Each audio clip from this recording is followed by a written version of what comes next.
तो कितने type of regional powers की हमें इमरजेंस दिखती है after the decline of Mughals? कौन कौन सी, और क्या डिफरेंस होता है इन दोनों में?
अच्छा बताओ, क्या हो रहा है डिक्लाइन ऑफ मुगल्स के बाद?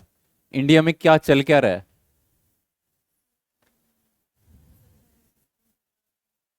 नहीं नहीं, वो तो चलो, डिक्लाइन के बाद यहाँ पे पावर स्ट्रगल में क्या चल रहा है?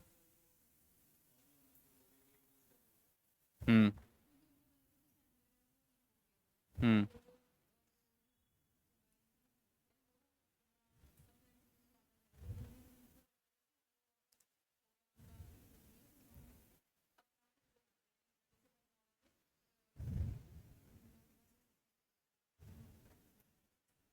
किसने? मुर्शिद कुली खान। ठीक है, फिर आपने स्पेक्ट्रम पढ़ना स्टार्ट की?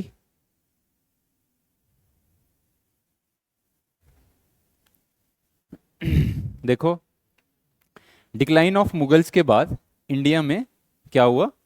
रीजनल स्टेट्स का इमरजेंस होता है। ठीक है।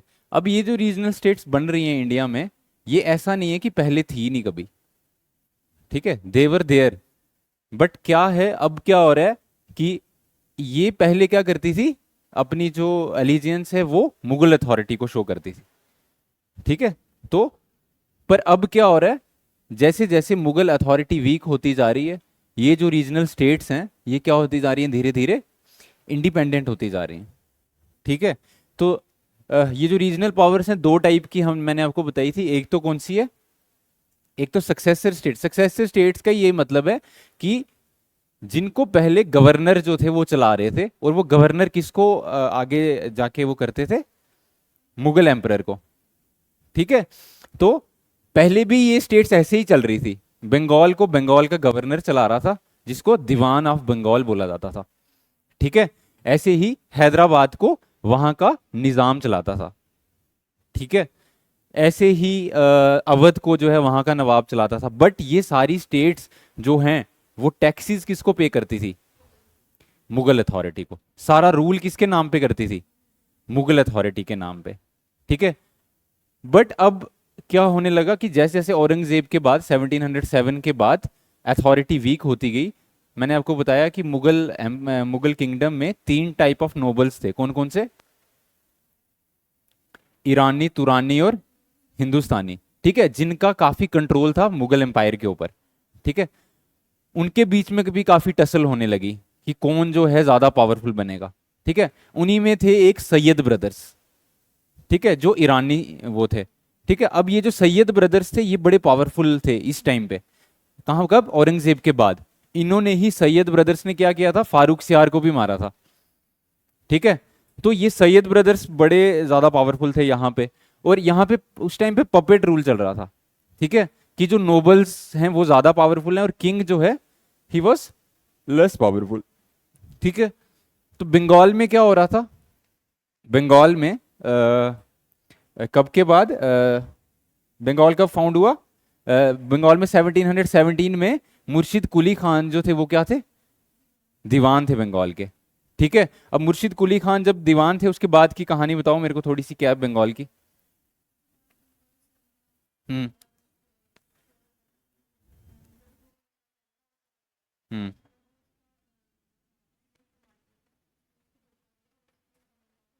हम्म। हम्म। अलीवर्दी खान कब बनता है? 1739 में। ठीक है, अब 1739 में अलीवर्दी खान जब थ्रोन पे आता है वहां पे, अब मैंने आपको बताया कि बंगाल में इंपॉर्टेंट लोग कौन है। क्योंकि बंगाल क्यों इंपॉर्टेंट है? क्योंकि बंगाल में जो है, हाँ हाँ, क्यों? क्योंकि वहां पे ट्रेड बड़ा अच्छा था। ठीक है, मैंने आपको बताया कि इंडिया की इकोनॉमी का उस टाइम 60% जो रेवेन्यू था वो कहाँ से आता था? बंगाल से आता था। इसलिए बंगाल क्या है, बहुत इंपॉर्टेंट है। ठीक है, तो और एक तो वहां पे जो है एग्रीकल्चरल प्रोड्यूस काफी होता था, दूसरा वहां पे रिच मर्चेंट्स और ट्रेडर्स थे। ठीक है, ये रिच मर्चेंट्स में जैसे ओमी चंद जो था काफी रिच मर्चेंट था वहां का। ठीक है, जगत सेठ मर्चेंट बैंकर था वहां का। ठीक है, अब इनका ये जो रिच मर्चेंट्स हैं और जो मर्चेंट बैंकर्स हैं, इनका काफी इन्फ्लुएंस था कहाँ पे? बंगाल के कोर्ट पे। ठीक है, ये चाहते थे कि जो इकोनॉमिक पॉलिसी है बंगाल की वो किसके हिसाब से हो? क्योंकि ऑब्वियसली वो उन लोगों को पैसा कमाना है। तो जो वहां के टैक्सेस कैसे होंगे, कैसी इकोनॉमिक, किस किस को ट्रेडिंग राइट्स दिए जाएंगे, वो किसके हिसाब से हो? उनके हिसाब से। ठीक है, अब ब्रिटिशर्स इंडिया में आ चुके हैं कब? 1600 में ब्रिटिशर्स इंडिया में आ चुके हैं। और कौन कौन आ चुके हैं? फ्रेंच यहाँ पे आ चुके हैं, पुर्तगीज यहाँ पे आ चुके हैं। बट नॉर्दर्न इंडिया में ज्यादा जो पावर स्ट्रगल है, ट्रेडिंग को लेके जो स्ट्रगल है वो किस किस के बीच में है? ब्रिटिश और फ्रेंच के बीच में। ठीक है, ब्रिटिशर्स का नॉर्थ इंडिया में ज्यादा स्ट्रांग होल्ड था और जो फ्रेंच थे उनका साउथ इंडिया में ज्यादा स्ट्रांग होल्ड था। ठीक है, ये जो जगह आपको दिख रही है पौंडीचेरी, यहाँ पे जो है फ्रेंच फैक्ट्रीज, मसूलीपट्टनम और इस सब एरिया में हमें फ्रेंच फैक्ट्रीज दिखती हैं स्टार्टिंग में। और बंगाल में भी चंदौर नगर वाला जो एरिया है वहाँ पे क्या था? फ्रेंच फैक्ट्रीज थी। और जो कासिम बाजार वाला एरिया है, कलकत्ता वाला जो एरिया है, वहाँ पे ब्रिटिश स्ट्रांग होल्ड था। ठीक है, अब फ्रेंच और ब्रिटिश में क्या डिफरेंस था? फ्रेंच ईस्ट इंडिया कंपनी में और जो ब्रिटिश ईस्ट इंडिया कंपनी है उनमें क्या डिफरेंस था?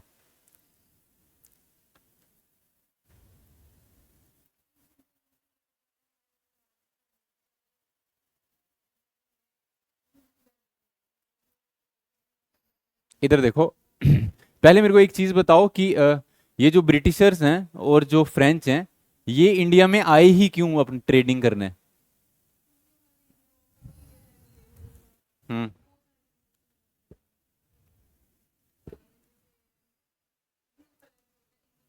हम्म।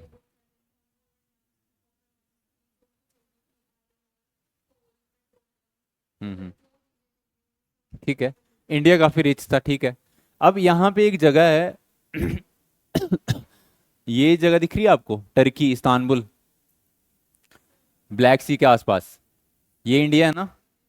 पहले जितना भी ट्रेड है वो कैसे होता था? सिल्क रूट से। कौन से रूट से होता था?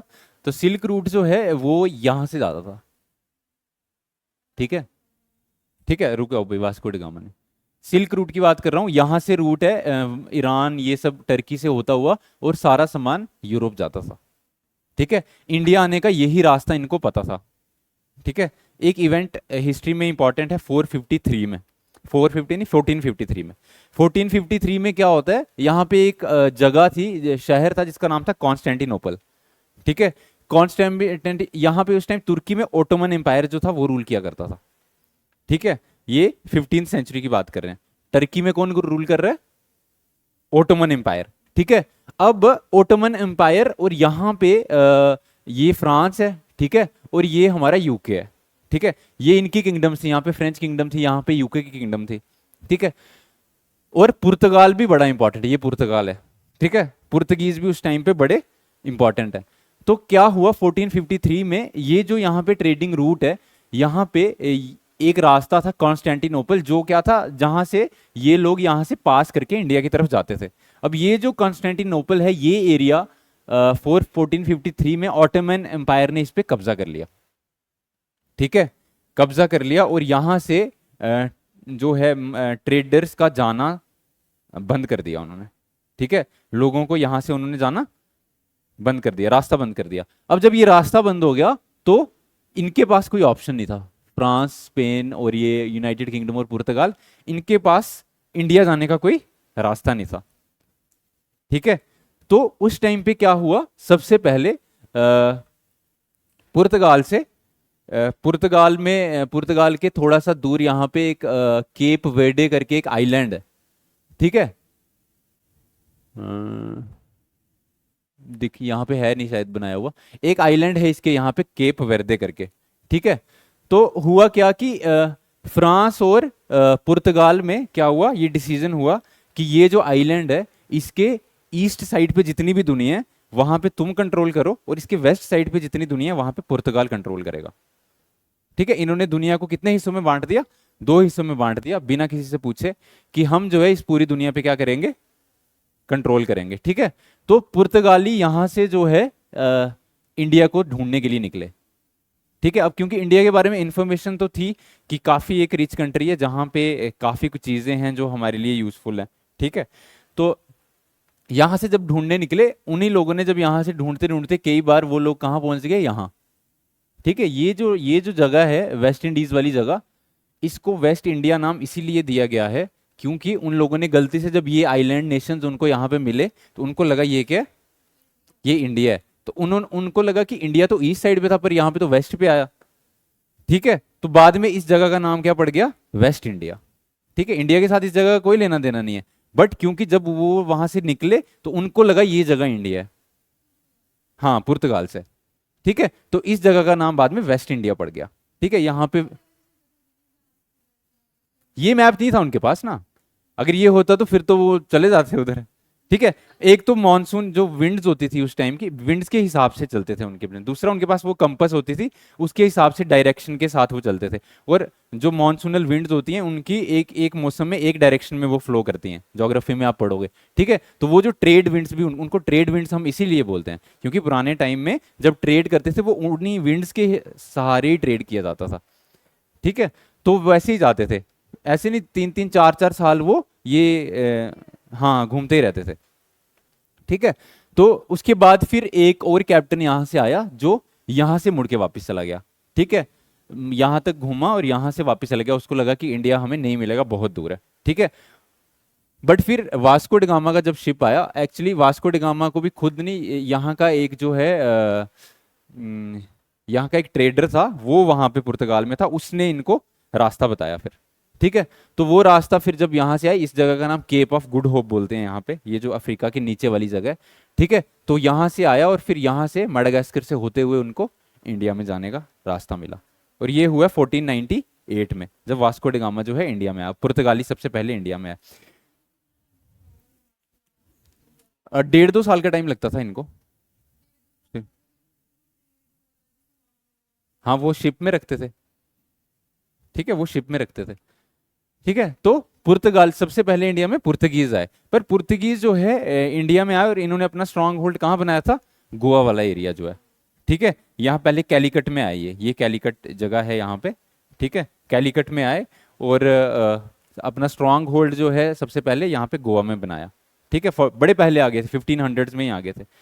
बट इन्होंने अपना फोकस जो है ज्यादा किस पे रखा, ट्रेडिंग पे रखा। ठीक है, सिर्फ ट्रेड किया और थोड़ा मिशनरी का काम भी किया इन्होंने यहाँ पे आके।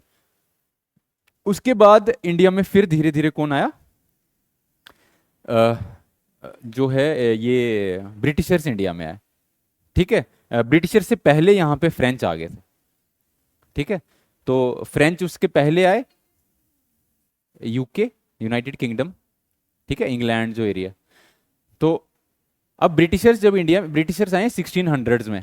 ठीक है, और ब्रिटिश जो ईस्ट इंडिया कंपनी थी वो प्योरली क्या थी, एक ट्रेडिंग कंपनी थी। ठीक है, जिसका ब्रिटिश सरकार के साथ कुछ भी लेना देना नहीं था। ठीक है, सिर्फ ट्रेड करने के राइट्स थे उनके पास। ठीक है, अपने किंग से, जो वहाँ की क्वीन थी वहाँ से सिर्फ ये बोल के आए थे कि हम वहाँ पे ट्रेडिंग करने जा रहे हैं। एक प्राइवेट कंपनी है। ठीक है, समझ रहे हो, एक प्राइवेट कंपनी है, कोई गवर्नमेंट ऑथराइज्ड, गवर्नमेंट ने सिर्फ उनको क्या दी है, परमिशन दी है कि आप वहाँ पे जाके ट्रेड कर सकते हो। ठीक है, ऑन द अदर हैंड जो फ्रेंच कंपनी है वो क्या है, गवर्नमेंट आउंड कंपनी है, गवर्नमेंट की ही कंपनी है। ठीक है, इसीलिए इन दोनों में डिफरेंस क्या था, फ्रेंच और ब्रिटिश में, कि जो फ्रेंच थे वो गवर्नमेंट आउंड कंपनी थी, उनके पास गवर्नमेंट की फुल सपोर्ट थी, पर ब्रिटिशर्स के पास ऐसा कुछ नहीं था। ठीक है, ब्रिटिशर्स के पास ऐसा, वो सिर्फ एक प्राइवेट कंपनी थी। अब क्या हो रहा है, ब्रिटिशर्स ने अपना जो स्ट्रांग होल्ड है वो कहाँ बनाया है, बंगाल में। ठीक है, बंगाल में इन्होंने अपनी फैक्ट्रीज लगाई हैं कासिम बाजार के आसपास। और देखो ब्रिटिशर्स को क्या चाहिए इंडिया से, ब्रिटिश ईस्ट इंडिया कंपनी को क्या चाहिए, ट्रेडिंग राइट्स चाहिए। ठीक है, इस टाइम वहां, इस टाइम पे ट्रेड करने के लिए क्या लगता था, टैक्स। ठीक है, तो उनको क्या चाहिए कि उनका टैक्स कम हो जाए, उनको फ्री प्रिविलेज मिल जाए, ट्रेडिंग राइट्स मिल जाए। पहली बात तो ये है कि उनको जो वहां के नवाब हैं ट्रेड करने दें। ठीक है, ताकि वो लोग जो है पैसा कमा सकें, क्योंकि प्राइवेट कंपनी का सोल मोटिव क्या है, प्रॉफिट कमाना। ठीक है, तो उनका एक ही मोटिव था इस टाइम पे। बट फिर क्या होता है, क्या होता है बंगाल में फिर,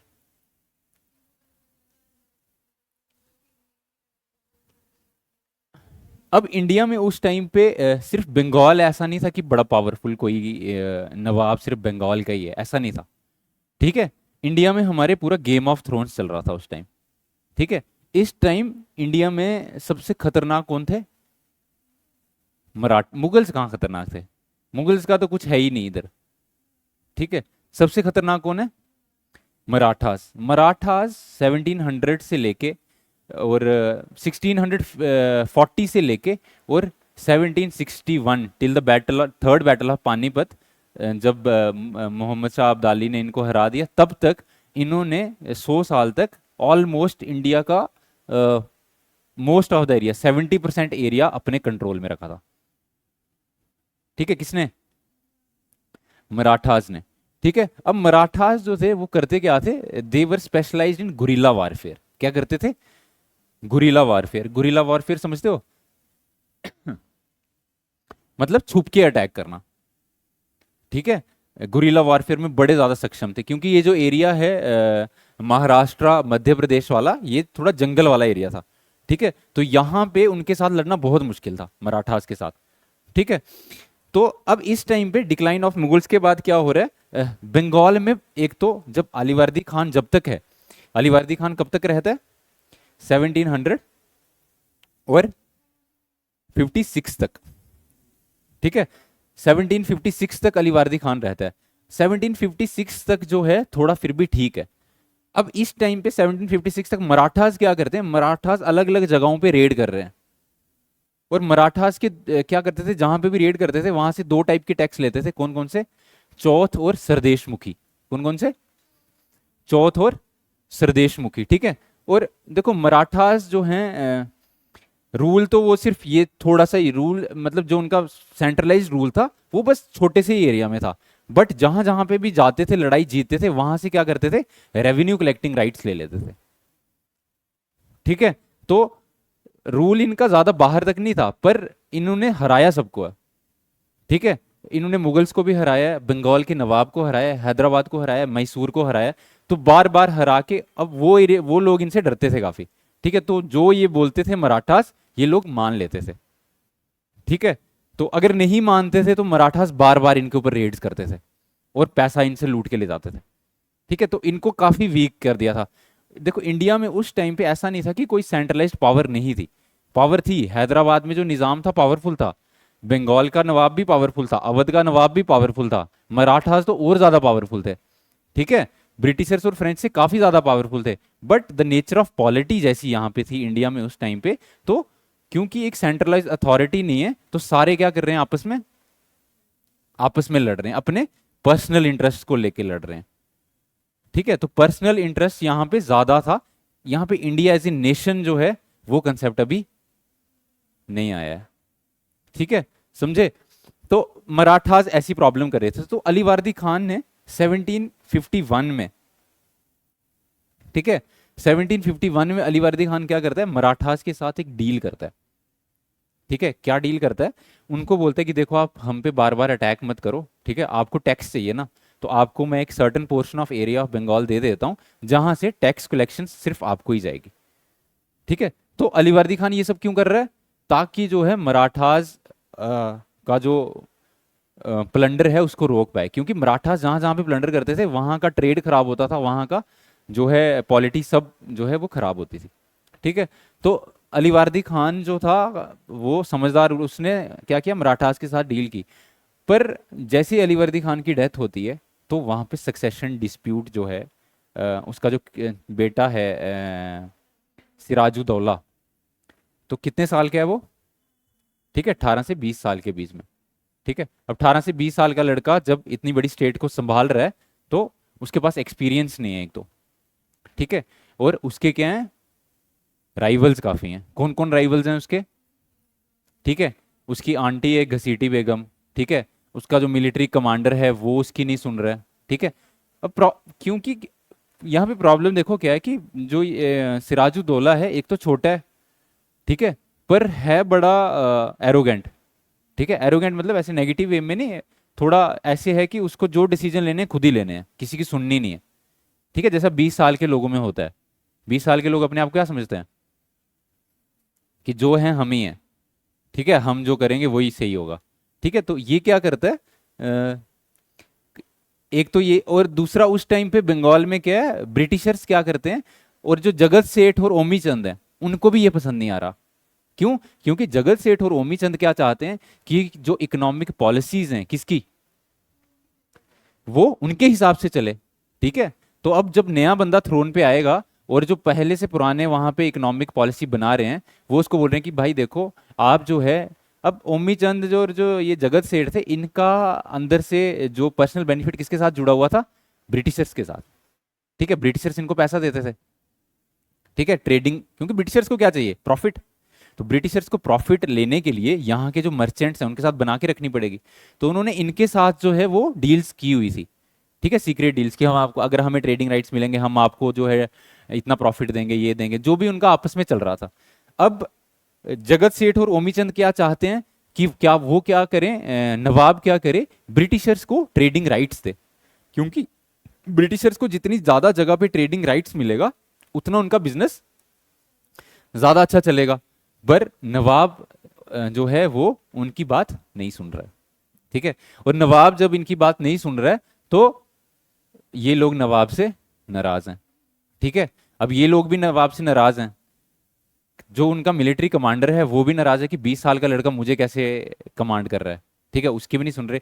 उसी टाइम पे क्या होता है, जो ब्लैक होल ट्रेजेडी के बारे में बताया, उसमें क्या होता है, ब्रिटिशर्स करते क्या हैं, बिना नवाब की परमिशन के क्या करते हैं, अपनी सेटलमेंट को फोर्टिफाई करना शुरू कर देते हैं। ठीक है, फोर्टिफाई तो करते हैं, साथ में जो नवाब के कोर्ट से जितने भी लोग थे जो नवाब को पसंद नहीं थे और जो वहां से भाग गए थे, उनको रिफ्यूज देते हैं, कहाँ पे, उस सेटलमेंट में। ठीक है, ये बात जब नवाब को पता चलती है, तो वो बड़ा फ्यूरियस हो जाता है कि ऐसे कैसे, क्योंकि उस टाइम पे ब्रिटिश ईस्ट इंडिया कंपनी सिर्फ एक प्राइवेट कंपनी है। ठीक है, उनके पास कुछ नहीं है उस टाइम पे। ठीक है, तो बट, और इनका कमांडर 1757 में ब्रिटिशर्स को कौन लीड कर रहा है, रॉबर्ट क्लाइव। ठीक है, और ब्लैक होल ट्रेजेडी जब होती है, तो 124 जो ब्रिटिशर्स हैं वो मार मार दिए जाते हैं। ठीक है, अब जब ये ट्रेजेडी होती है, तो ब्रिटिशर्स बोलते हैं कि हम जो है बदला लेंगे। ठीक है, हम जो है बदला लेंगे। और अब देखो, ब्रिटिश ईस्ट इंडिया कंपनी ऐसे यहाँ पे लड़ नहीं सकती है बिना अपने किंग से पूछे। ठीक है, तो वो क्या करते हैं, अपने किंग को, जो उनकी क्वीन है ब्रिटेन में, उसको ये बोलते हैं कि यहाँ पे जो एम्परर, यहाँ पे जो नवाब है, उसने इतने ब्रिटिशर्स को मार दिया। तो ब्लैक होल ट्रेजेडी जो है उसको British east India company use करती है। क्या, हाँ, वो उसको यूज करती है कि हम क्यों अटैक करें, क्योंकि जो है ब्रिटेन की जो क्वीन है वो क्यों उनको अथॉरिटी देगी कि आप क्यों लड़ो वहां पे, आप तो ट्रेडिंग कंपनी हो। ठीक है, तो वो इस इवेंट को जो है बोलते हैं कि ये हमारे साथ घटना हुई है, तो हमें जो है इसका बदला लेना पड़ेगा। ठीक है, नहीं नहीं नहीं नहीं नहीं नहीं, ये सब नहीं। ठीक है, तो अब जब ये चीज होती है तो उस टाइम पे एक तो उनके पास जगत सेठ और ओमी चंद की सपोर्ट है। ठीक है, दूसरा मीर जाफर की सपोर्ट, मीर जाफर के साथ एक सीक्रेट डील साइन करते हैं ब्रिटिशर्स। ठीक है, अब ये जो कौन सी बैटल होती है, बैटल ऑफ प्लासी। और बैटल ऑफ प्लासी एक बैटल नहीं है इसमें, क्योंकि जो राजा है, राजा कौन है, सिराजुद्दौला। तो सिराजुद्दौला जो है, सिराजुद्दौला की आर्मी लड़ने से ही मना कर देती है। ठीक है, जब सिराजुद्दौला को पता चलता है कि उसके ऊपर ब्रिटिशर्स अटैक कर रहे हैं और लड़ने जाता है, तो उसकी आर्मी बोलती है कि हम तो आपके साथ हैं ही नहीं। ठीक है, तो ये वॉर होती नहीं है, ये बैटल होती नहीं है। ठीक है, बैटल होने से पहले ही क्या हो जाता है, सिराजुद्दौला सरेंडर कर देता है। ठीक है, अब सिराजुद्दौला ने जब सरेंडर कर दिया और मीर जाफर क्या बन जाता है, दीवान नहीं, नवाब बन जाता है। ठीक है, दीवान तो तब तक था जब मुगल्स के वो अंडर थे। ठीक है, उसके बाद वो नवाब बन जाता है वहां के। तो फिर मीर जाफर के आगे की कहानी ये 1757 में। और इस प्लासी के बाद, बैटल ऑफ प्लासी के बाद एक ट्रीटी होती है जिसको हम बोलते हैं प्लासी प्लंडर। क्या बोलते हैं, प्लासी प्लंडर। प्लासी प्लंडर में क्या है, एक तो बंगाल में उनको क्या मिल जाता है, एक्सक्लूसिव ट्रेडिंग राइट्स। एक्सक्लूसिव का मतलब अब उनको कोई नहीं पूछेगा, यहाँ पे जहां जैसे मर्जी वो ट्रेड करें, उनको कोई नहीं पूछ सकता। दूसरा, उनको बंगाल को वॉर कंपनसेशन देनी पड़ती है, कितनी, 22.5 मिलियन रुपीज। कितनी, 22.5 मिलियन रुपीज है। हाँ, ये प्लासी के बाद हुई थी, बक्सर के बाद। एक तो हुई थी ट्रीटी ऑफ इलाहाबाद जो 1765 में हुई है, ये जो है 1757 में हुआ है। ठीक है, 22.2, 22.5। ठीक है, और ठीक है, ये प्लासी प्लंडर होता है। ठीक है ना, और उसके बाद जो भी है फिर मीर जाफर जो है वो थ्रोन पे आ जाता है। ठीक है, और मीर जाफर जो है वो क्या करता है, मीर जाफर फिर क्या करता है, एक सीक्रेट अलायंस बनाता है, किसके साथ, फ्रेंच के साथ। ठीक है, हाँ, हाँ सॉरी, डच के साथ। ठीक है, तो इसके क्योंकि मीर जाफर को भी ये पता है कि ब्रिटिशर्स उसको भी कभी भी आउस्ट कर सकते हैं। ठीक है, तो फिर उसके बाद क्या होता है, मीर जाफर का एक सन इन लॉ है जिसका क्या नाम है, मीर कासिम। ठीक है, जो ट्रीटी साइन कर लेता है किनके साथ, ब्रिटिशर्स के साथ 1760 में। और वो उनको बोलते हैं कि मैं आपको ये चीजें दूंगा अगर आप मेरे को नवाब बनाओगे तो। ठीक है, और जब उसको नवाब बनाते हैं वो, ठीक है, तो उसको उनको क्या क्या फिर जो 1760 की ट्रीटी में क्या क्या लिखवाया है,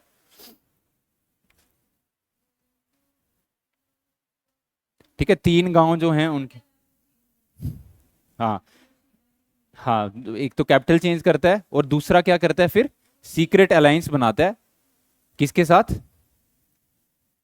मीर कासिम जो है वो सीक्रेट अलायंस, क्योंकि मीर कासिम जो है अब ये समझ गया है कि जो ब्रिटिशर्स हैं, ठीक है, इनको यहां से बाहर करना बहुत जरूरी है। क्योंकि इनका जो है, इनके जो राइट्स हैं वो दिन ब दिन क्या होते जा रहे हैं, बढ़ते ही जा रहे हैं। ठीक है, इनकी अथॉरिटी जो है वो बढ़ती ही जा रही है। ठीक है, तो मीर कासिम क्या करता है, सीक्रेट अलायंस बनाता है, किसके साथ, और जो मुगल एम्परर है उसके साथ। ठीक है, अब ये सब कब हो रहा है, 1760s में, 1763 और 64 में। ठीक है, अब ये जब हो रहा है, आप मुझे एक चीज बताओ कि अवध का नवाब क्यों जो है अलायंस बनाने की, अवध के साथ तो अभी तक ब्रिटिशर्स ने कुछ भी नहीं किया, ठीक है, अवध में तो ट्रेड भी नहीं कर रहे वो, तो अवध का नवाब क्यों जो है जंग में आ गया खुद ही?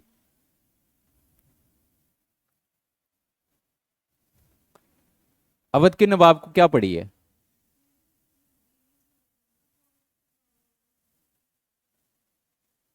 कहाँ की अथॉरिटी? तो क्या मिलेगा इसको? हाँ एग्जैक्टली exactly. देखो क्योंकि बंगाल के बाद जो सबसे एडजॉइनिंग एरिया है वो कौन सा है? अवध। तो उसको ये पता है कि अगर बंगाल में ब्रिटिशर्स का इतना स्ट्रांग होल्ड हो गया है तो the next target is Awadh, ठीक है। तो इस टाइम तक इन लोगों को ये चीज समझ आ गई है, इसलिए ये यहाँ पे सीक्रेट अलायंस बना लेते हैं, ठीक है, कि हम मिलके क्या करेंगे, इनको हराएंगे। बट इस टाइम पे एक प्रॉब्लम और हो गई है, ठीक है। देखो इन इन तीनों को मिलके ब्रिटिशर्स को हराना यहाँ पे कोई मुश्किल बात नहीं थी, ठीक है। 1764 में बैटल ऑफ बक्सर होती है और ये तीन बड़े नवाब ब्रिटिशर्स की ये थोड़ी सी आर्मी से हार जाते हैं, ठीक है। क्या रीजन है उसके पीछे?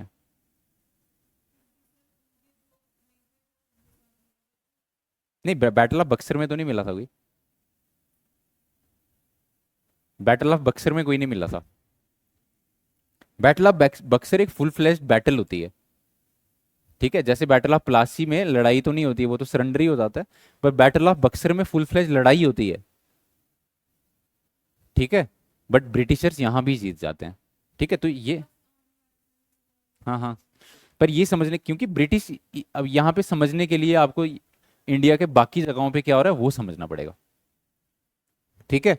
तो उस टाइम पे क्या हो रहा है, हैदराबाद में कुछ प्रॉब्लम चल रही है। कहाँ पे? हैदराबाद जो था, यहाँ पे निजाम जो था वो रूल किया करता था, ठीक है। जब सैयद ब्रदर्स ने किसको मारा, फारूक सियार को मारा था, तो यहाँ पे ब्रिटिश मुगल नोबिलिटी में ही एक इम्पॉर्टेंट जो है किंग, किंग नहीं नोबल था, जिसका नाम था निजामुल मुल्क, आसफ जाह वन, ठीक है। अब ये जो आसफ जाह वन था, इसको ये चीज पता थी कि ये सैयद ब्रदर्स जो हैं ये सब क्या कर रहे हैं, यहाँ पे गड़बड़ कर रहे हैं, ठीक है। तो इसने क्या किया, सैयद ब्रदर्स को मरवाया, ठीक है। और जैसे ही सैयद ब्रदर्स को मरवाया और वहां पे फिर मुगल एम्पायर को जो है उसको बिठाया वहां पे, ताकि जो है थोड़ा रूल जो है वो ठीक तरीके से चले। बट इसने देखा कि अब मुगल की अथॉरिटी जो है वो यहाँ पे इतनी ज्यादा है नहीं, तो मुगल नोबल बनने से अच्छा है मैं क्या करूं, अपने आप के लिए एक अलग से स्टेट बना लूं, ठीक है। कि मुगल, क्योंकि वहां पे नोबल था ये, तो इसने सोचा कि मुगल एम्पायर जो है वो काफी डिक्लाइन पे है, उनकी वैसे भी कोई नहीं सुन रहा, तो मैं अपने लिए एक अलग स्टेट इस टाइम पे कार्व कर सकता हूँ, क्योंकि इस टाइम पे जो है इंडिया में काफी जो है डिसेंट्रलाइज चीजें चल रही हैं। तो ये क्या करता है, हैदराबाद में उस टाइम पे मुगल गवर्नर होता है जिसका नाम है मुबारिज खान। क्या नाम है? मुबारिज खान। और ये उस मुबारिज खान को हरा देता है, ठीक है। मुबारिज खान को हरा के और 1724 में क्या करता है, हैदराबाद को एक अपने अंडर रख लेता है। देखो यहाँ पे 18th सेंचुरी स्टार्ट होते, 19th सेंचुरी स्टार्ट होने तक भी जितनी भी रीजनल किंगडम्स हैं वो अपनी जो वो सोल अथॉरिटी अभी भी किसको मानते हैं, मुगल्स को ही मानते हैं, ठीक है। रूल्स मुगल्स के ही नाम पे करते हैं, लेकिन जो हैं इंडिपेंडेंट, ठीक है। काम सारा बिना पूछे करते हैं, बट ऐसे नाम के लिए जो है एक, जैसे अभी ब्रिटेन में जितना भी उनका जो पार्लियामेंट है, जितने भी वो लॉ बनाते हैं सारे किसके नाम पे बनाते हैं, ब्रिटेन में क्वीन के नाम पे बनाते हैं, ठीक है। बट जो क्वीन है वो वहां पे अब ऑफिशियल रूलर नहीं है, बट सारी जो उनकी एडमिनिस्ट्रेशन है किसके नाम पे चलती है, क्वीन के नाम पे, ठीक है। तो उस टाइम मुगल्स का भी यही हाल था, उनके नाम पे जो है चीजें चल रही थी। अब हैदराबाद में निजामुल मुल्क जब तक था तो तब तक क्या है, तब तक कोई प्रॉब्लम नहीं है, ठीक है। बट क्या होता है 1742 में, 1742 में क्या होता है, ये जो फ्रेंच और ब्रिटिश हैं इनकी लड़ाई सिर्फ इंडिया में नहीं, इंडिया में इनकी लड़ाई है ट्रेडिंग को लेके कि कौन यहाँ पे ट्रेडिंग करेगा ज्यादा, ठीक है। पर इनकी वहां पे यूरोप में लड़ाई चल रही है। एक्चुअली फ्रेंच और ब्रिटिश इस टाइम पे पूरी दुनिया में सुप्रीमेसी के लिए एक दूसरे के साथ लड़ रहे थे। तो आपको जो है इस टाइम पे ब्रिटिश और फ्रेंच कॉलोनीज पूरे वर्ल्ड में मिलेंगी, जैसे यूएस में, साउथ अमेरिका में, ठीक है, अफ्रीका में, साउथ ईस्ट एशिया में, हर जगह पे क्या है, ब्रिटिश और फ्रेंच कॉलोनीज हैं। और जहां जहां पे भी ये दोनों किंगडम्स अलग अलग जगह पे रूल करिए, वहां वहां पे इन दोनों के बीच में क्या है, कन्फ्लिक्ट है। ठीक है, तो इस टाइम पे 1742 के आसपास क्या हो रहा था, यूएस में जो इनकी कॉलोनीज थी उनको लेके इनके आपस में लड़ाई चल रही थी। ठीक है, इतना आपको डिटेल में वर्ल्ड हिस्ट्री में देखेंगे। पर अभी आप ये समझो कि ब्रिटिश और जो फ्रेंच हैं उनकी आपस में जो लड़ाई है वो कहाँ चल रही है, यूएस में चल रही है। ठीक है, एक तो यूएस में चल रही है, दूसरी यूरोप में भी चल रही है। ठीक है, ऑस्ट्रियन वॉर ऑफ सक्सेशन में भी इनकी लड़ाई चल रही है।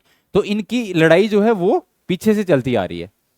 ठीक है, अब जब, और फ्रेंच का एक कमांडर था जिसका नाम था डुप्लेक्स। क्या नाम था, डुप्लेक्स। डुप्लेक्स जो था, मैंने आपको बताया कि साउथ इंडिया में फ्रेंच जो थे उनका स्ट्रांग होल्ड था। ठीक है, तो साउथ इंडिया में उनका स्ट्रांग होल्ड होने की वजह से डुप्लेक्स जो था उसके अपने पर्सनल इंटरेस्ट काफी थे साउथ इंडिया में। ठीक है, उसने अपनी काफी प्रॉपर्टी बना के रखी थी, अपने काफी पर्सनल रिलेशंस बना के रखे थे साउथ इंडिया में। वहां के जो कार्नेटिक, ये जो रीजन है कार्नेटिक वाला, ठीक है, और ये मैसूर पौंडीचेरी ये वाला एरिया, फ्रेंच जो है यहाँ पे ट्रेडिंग किया करते थे। ठीक है, और फ्रेंच के पास क्या था, जो उनकी रॉयल आर्मी भी उनके साथ होती थी, क्योंकि वो कंपनी कैसी है, गवर्नमेंट ओन्ड कंपनी है। ठीक है, अब हैदराबाद में क्या हुआ, ये निज़ामुल मुल्क के बाद इनकी जब ये निज़ामुल मुल्क का रूल चल रहा है, 1742 में इनकी वॉर स्टार्ट हो जाती है। ठीक है, पहली कार्नेटिक वार जिसको हम बोलते हैं, फर्स्ट कार्नेटिक वार। ठीक है, अब ये जो कार्नेटिक वॉर है, ये जब यहाँ पे स्टार्ट होती है, इस रीजन में स्टार्ट होती है, यहाँ पे ये जो कार्नेटिक वाला रीजन बताया हुआ यहाँ पे स्टार्ट होती है इनकी वॉर। का रीजन क्या है, जो इनकी पीछे प्रॉब्लम चल रही है। ठीक है, और यहाँ पे क्या करते हैं ये, क्योंकि साउथ इंडिया में फ्रेंच जो है वो काफी पावरफुल हैं, तो फ्रेंच क्या करते हैं, ब्रिटिशर्स का जो एक नेवल उनका वो होता है, एक एक्सपीडिशन, उसको क्या करते हैं, हाईजैक कर लेते हैं। ठीक है, उनको उकसाने के लिए फ्रेंच। और क्योंकि यहाँ पे ब्रिटिशर्स का इतना स्ट्रांग होल्ड नहीं है, तो ब्रिटिशर्स क्या करते हैं, वो कार्नेटी का जो नवाब है उससे हेल्प मांगते हैं।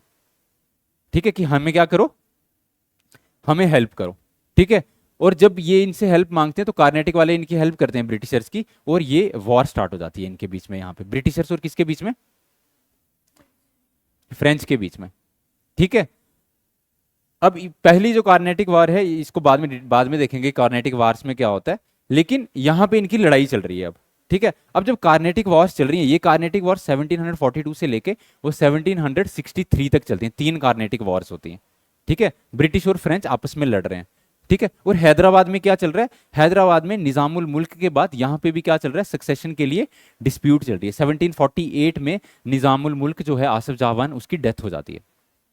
ठीक है, और निजामुल मुल्क की जब डेथ होती है उसके बाद यहाँ पे इसका एक बेटा होता है और इसका एक ग्रैंडसन होता है। इसका बेटा होता है नासिर जंग और इसका ग्रैंडसन है मुजफ्फर जंग। उन दोनों में क्या चल रही है, सक्सेशन डिस्प्यूट। ठीक है, कि कौन जो है वो नवाब बनेगा। ठीक है, और जहां जहां पे भी इंडिया में इस टाइम पे सक्सेशन डिस्प्यूट चल रही है, वहां वहां पे ब्रिटिश या फ्रेंच क्या कर रहे हैं, वो मेडलिंग कर रहे हैं, वहां पे हस्तक्षेप कर रहे हैं। एक पार्टी को एक बंदा सपोर्ट कर रहा है, दूसरी पार्टी को दूसरा सपोर्ट कर रहा है, दोनों बाहर से आए हैं। ठीक है, तो घर की लड़ाई में बाहर के बंदे क्या कर रहे हैं, उनकी टांग अड़ा रहे हैं। एक तो टांग अड़ा रहे हैं, और एक पार्टी एक बंदे को सपोर्ट कर रही है, दूसरी पार्टी दूसरे बंदे को सपोर्ट कर रही है। कार्नेटिक में भी क्या हो रहा है, कार्नेटिक में भी सक्सेशन डिस्प्यूट चल रही है। ठीक है, चंदा साहिब और अनवरुद्दीन के बीच में। ठीक है, उनको उनमें भी एक बंदे को ब्रिटिश सपोर्ट कर रहा है और दूसरे बंदे को फ्रेंच सपोर्ट कर रहे हैं। ठीक है, तो ये सब प्रॉब्लम चल रही है हैदराबाद में, हैदराबाद और कार्नेटिक वाले एरिया में। ठीक है, अब इस सब के चलते ब्रिटिशर्स क्या करते हैं, ब्रिटिशर्स अपने जो पीछे बैक होम जो उनकी क्वीन है उसको बोलते हैं, क्योंकि ये हमारी लड़ाई अब फ्रेंच से हो रही है। ठीक है, इसलिए हमें क्या चाहिए, आपकी सपोर्ट चाहिए। तो जो ब्रिटिश क्वीन है वहां से क्या भेजती है, रॉयल सोल्जर्स भेजती है। ठीक है, अब ये रॉयल सोल्जर्स जो हैं वो इंडिया में आगे क्यों आए, इंडिया में, ताकि फ्रेंच के साथ लड़ाई लड़नी है उनको। ठीक है, तो ये रॉयल जो है सोल्जर्स हैं, इनके पास मॉडर्न वेपन्स हैं। ठीक है, इनके पास अच्छी लीडरशिप है। ठीक है, क्योंकि अब ब्रिटिश एम्पायर डायरेक्ट इन्वॉल्व हो रहा है। इन्वॉल्व किसके लिए हुआ है? फ्रेंच के साथ, क्योंकि फ्रेंच को हराना है। पहली प्रॉब्लम उनकी है कि फ्रेंच को हराएंगे तो बाकी वर्ल्ड में जो प्रॉब्लम्स है उनकी, जहां जहां पे कॉलोनीज हैं, वो भी सॉल्व होंगी। ठीक है, तो यहां पे जब ब्रिटिशर्स को क्या मिल जाता है, रॉयल सपोर्ट मिल जाती है। तो 1763 के आसपास इस टाइम पे जो ब्रिटिश आर्मी है उसमें सिर्फ ऐसे नहीं है कि बेकार के, तो उसमें रॉयल सोल्जर्स आ गए हैं। और 64 में क्या हो रही है, बैटल ऑफ बक्सर। तो इसलिए बैटल ऑफ बक्सर जो है उसमें उनके लिए जीतना थोड़ा इजी हो जाता है। ठीक है, ब्रिटिशर्स के लिए, क्योंकि उनके पास जो रॉयल सोल्जर्स हैं उनकी सपोर्ट है, मॉडर्न वेपन है। ठीक है, दूसरी एक चीज क्या है कि कैसे इनको हरा देते हैं वो, एक चीज और है कि यहाँ पे बंगाल, अवध और दिल्ली जब साथ मिलकर लड़ रहे हैं, इनके पास ये नहीं है कि हमने ऑर्डर किसका फॉलो करना है। ठीक है, लड़ाई में सबसे इंपॉर्टेंट चीज क्या होती है, लीडरशिप। ठीक है, अगर आपकी लीडरशिप स्ट्रांग है और यूनिफाइड लीडरशिप है, आपको पता है कि एक बंदा है, इसकी हम ये जो बोलेगा हमें करना है, ठीक है, तो आप अच्छे से लड़ाई लड़ सकते। अगर आपके लीडर ही 4-5 हैं, ठीक है, तो जो सोल्जर्स हैं वो भी फिर अच्छे से लड़ाई नहीं, क्योंकि उनको ये नहीं पता कि हमें सुनना किसका है। ठीक है, तो वो भी क्या रहते हैं, कंफ्यूज रहते हैं फिर। ठीक है, तो इसलिए एक तो यूनिफाइड लीडरशिप नहीं है, और ब्रिटिशर्स के पास क्या है, मेजर हेक्टर मुनरो जैसे लीडर हैं। ठीक है, तो वो एक तो मॉडर्न वॉरफेयर है उनके पास। ठीक है, यहां पे लोग अभी भी कैसे लड़ रहे हैं, हाथी घोड़े से, ठीक है, भालों से। ठीक है, गन भी हैं तो बड़ी पुरानी। ठीक है, एक गोली निकलेगी, 5 मिनट के बाद दूसरी गोली निकलेगी। ठीक है, ऐसे लड़ रहे हैं, लिटरली ऐसे लड़ रहे हैं। और ब्रिटिशर्स जो हैं वो एडवांस्ड हैं थोड़े। ठीक है, ब्रिटेन में इंडस्ट्रियल रेवोल्यूशन आ चुका है। ठीक है, तो थोड़े एडवांस्ड हैं।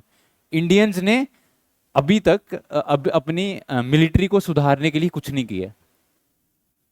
ठीक है, तो मिलिट्री इनकी वही पुरानी है, जैसे 1500 में थी वैसे ही 1700 में भी।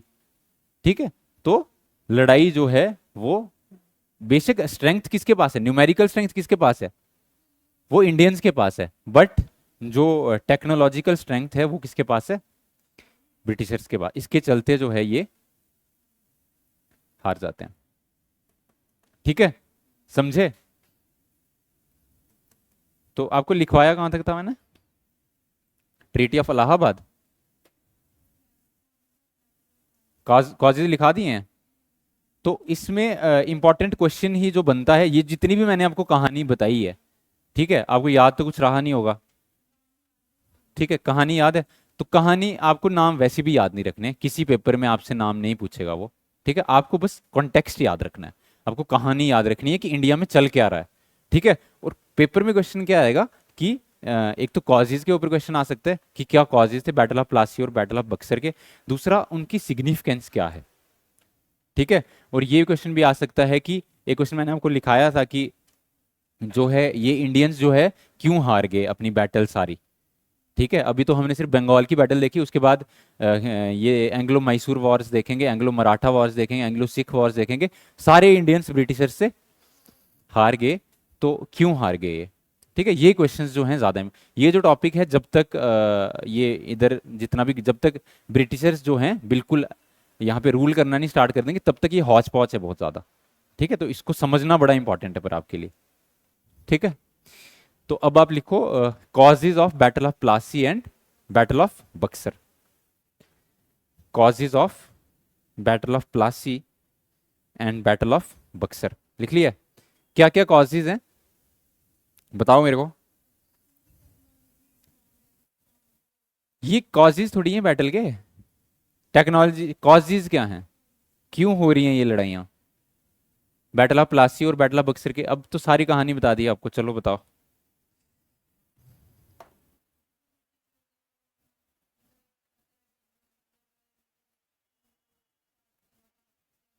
हम्म।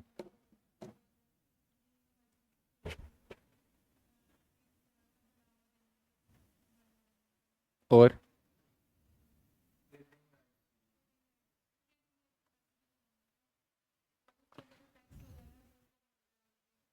हम्म। हम्म।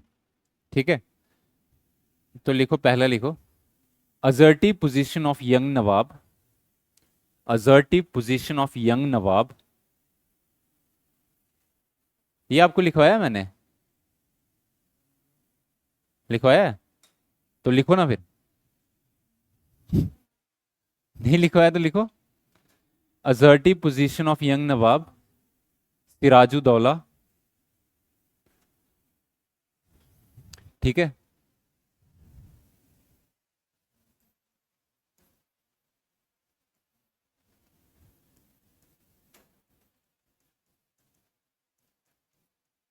असर्टिव पोजीशन मतलब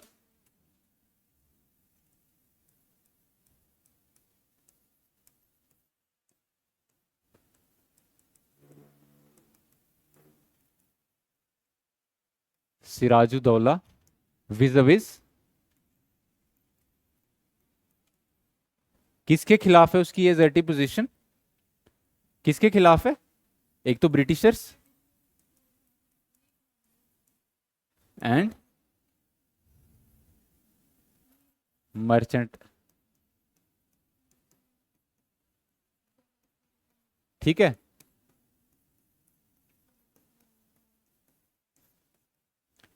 एक रीजन ये है, ठीक है, क्योंकि बंगाल जो है ये सिराजुद्दौला जो है काफी असर्टिव है, उनकी बातें नहीं सुन रहा। ठीक है। दूसरा,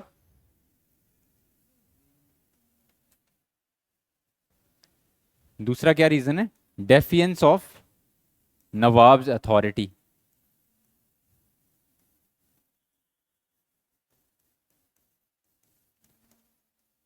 ठीक है। तो ब्रिटिशर्स क्या कर रहे हैं? By fortifying their settlement they are showing, क्या शो कर रहे हैं? कि वो जो है नवाब की अथॉरिटी को नहीं मानते हैं। ठीक है। Defiance of nawabs authority, bracket में लिखना, British fortifying their trading positions in Bengal and giving refuge to absconders. Defiance of nawabs authority, British fortifying its trading positions or settlements and giving refuge to and giving refuge to and giving refuge to absconders, या फिर trading settlements. ये map भी बना लेना। And giving refuge to एब्सकॉन्डर्स, एब्सकॉन्डर्स मतलब fugitive, जो उसके court से भागे हुए लोग होते थे उनको एब्सकॉन्डर्स, ABS।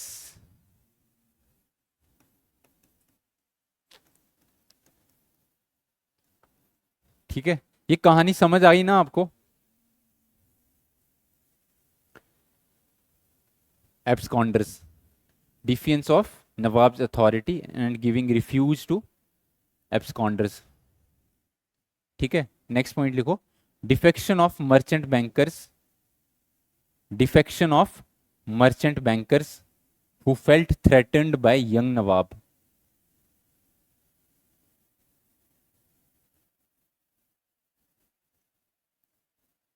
Defection of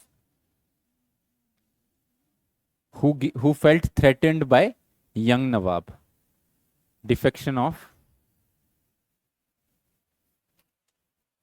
merchant bankers who felt threatened by young nawab। ठीक है। ये इसके कॉजेज हैं इन बैटल्स के, और दोनों बैटल्स के, बैटल ऑफ प्लासी और बक्सर, दोनों के कॉजेज सेम ही है। ठीक है। उसके बाद नेक्स्ट हेडिंग दो, सिग्निफिकेंस ऑफ दीज बैटल्स।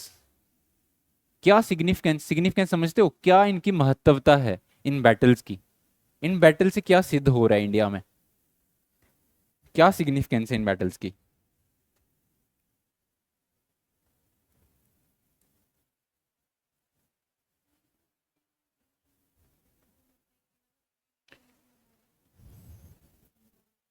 हम्म।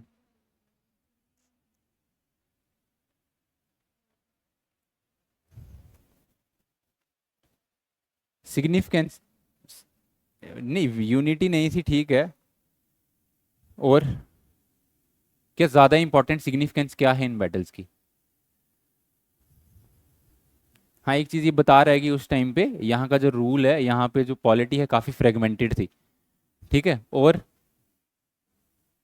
हो क्या रहा है इन बैटल से?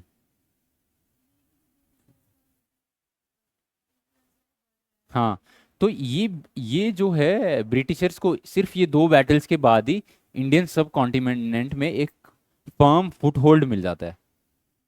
ठीक है, और वो क्या बन जाते हैं, स्ट्रॉन्ग कंटेंडर्स बन जाते हैं कि नेक्स्ट पैन इंडियन एम्पायर वो बना सकते हैं। ठीक है, तो नॉर्थ इंडिया में अवध और बंगाल को हरा के एक स्ट्रॉन्ग कंटेंडर बन जाते हैं एम्पायर बनाने के लिए। ठीक है, और क्या सिग्निफिकेंस है, दोनों बैटल्स के बाद ब्रिटिशर्स को ह्यूज कंपनसेशंस मिली हैं। ठीक है, जिसकी वजह से उनका जो फाइनेंसिस हैं वो क्या हो गए, काफ़ी बढ़ गए हैं, और ये फाइनेंसिस की हेल्प से वो क्या करेंगे, अब जितनी भी बाकी बैटल्स लड़ेंगे इंडिया में, अब इंडिया खाली इतना सही थोड़ी है, ये एरिया भी तो है। ठीक है, तो ये एरिया को अपने कंट्रोल में लड़ने के लिए उनको जो क्या चाहिए, फाइनेंशियल सपोर्ट चाहिए, वो सारी क्या है, मिल गई है। ठीक है, और बैटल ऑफ बक्सर के बाद तो इनको, देखो बैटल ऑफ प्लासी के बाद इनको बंगाल में एक्सक्लूसिव ट्रेडिंग राइट्स मिल गए थे। ठीक है, और बैटल ऑफ बक्सर के बाद अब इनको बंगाल से क्या मिलेगा, और हाँ पर हाँ मिल गया, पर इसके बाद देखो ऐसा नहीं था कि वहां पे इन्होंने नवाब को हटा दिया। अभी तक ब्रिटिशर्स ऐसा नहीं कर रहे हैं कि जहां पे जीत रहे हैं नवाब को वहां से बोल रहे हैं चल भाई तू हम रूल करेंगे अब। अभी तक ब्रिटिशर्स यहाँ पे क्या नहीं कर रहे, रूल नहीं कर रहे, रूलिंग पार्टी नहीं बना रहे, रूल नहीं कर रहे। ठीक है, यहाँ पे अभी तक ब्रिटिशर्स रूल करने की कोशिश भी नहीं कर रहे। ठीक है, क्या चाहिए सिर्फ उनको, ठीक है, ट्रेड चाहिए, पैसा चाहिए। ठीक है, तो बंगाल में उनको क्या मिल गया, एक्सक्लूसिव ट्रेडिंग राइट्स पहले ही मिल गए हैं। जब बैटल ऑफ बक्सर होती है तो ब्रिटिशर सोच रहे हैं कि अब हम इससे ज्यादा क्या ले सकते हैं बंगाल से, तो वो क्या लेते हैं, रेवेन्यू कलेक्टिंग राइट्स ले लेते हैं। ठीक है, अब पहली बार जो ब्रिटिशर्स हैं वो क्या कर रहे हैं, देखो ट्रेडिंग कंपनी को जब रेवेन्यू राइट्स मिल रहे हैं, तो रेवेन्यू राइट्स जब किसी को मिल रहे हैं तो वो सिर्फ ट्रेडिंग कंपनी नहीं उसको बोल सकते, अब वो एडमिनिस्ट्रेशन में आ गए। ठीक है, तो पहली बार ब्रिटिशर्स इंडिया में एडमिनिस्ट्रेटिव चीजों में हस्तक्षेप कर रहे हैं जब उनको बंगाल में क्या मिले हैं।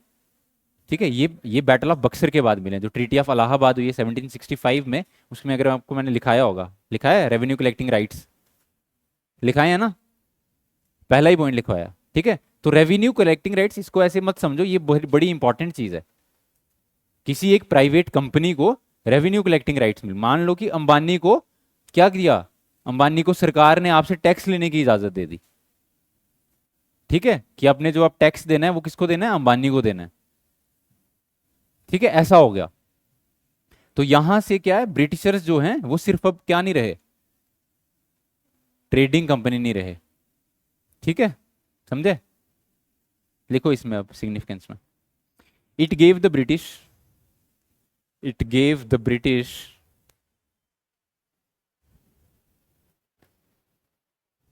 a strong, it gave the British a strong foothold in the subcontinent, in the subcontinent।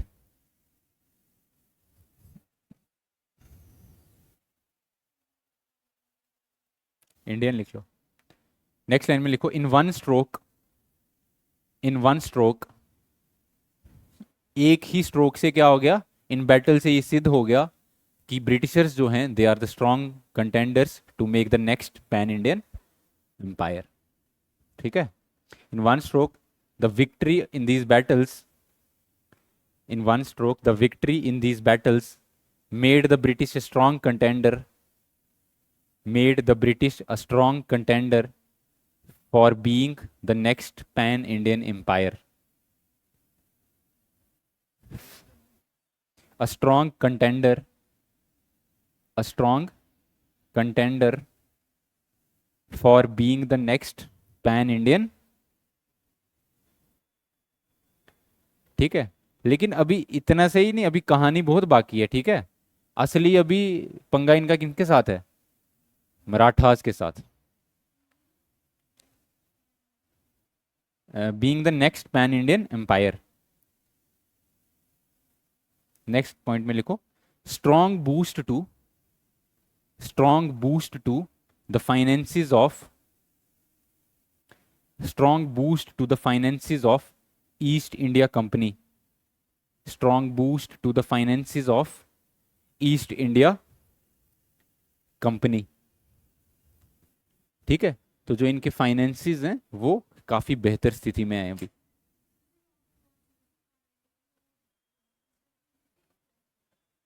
पहली 3 कार्नेटिक अवार्ड्स हुई हैं, अभी हम डिटेल में पढ़ेंगे उनको, वो बताता हूँ अभी आपको, क्या जल्दी है। एक फ्रेंच ने जीती है, बाकी ब्रिटिशर्स ने जीती है। ठीक है, और उसके बाद फ्रेंच को यहाँ से टाटा बाय बाय बोल दिया फिर। हैं?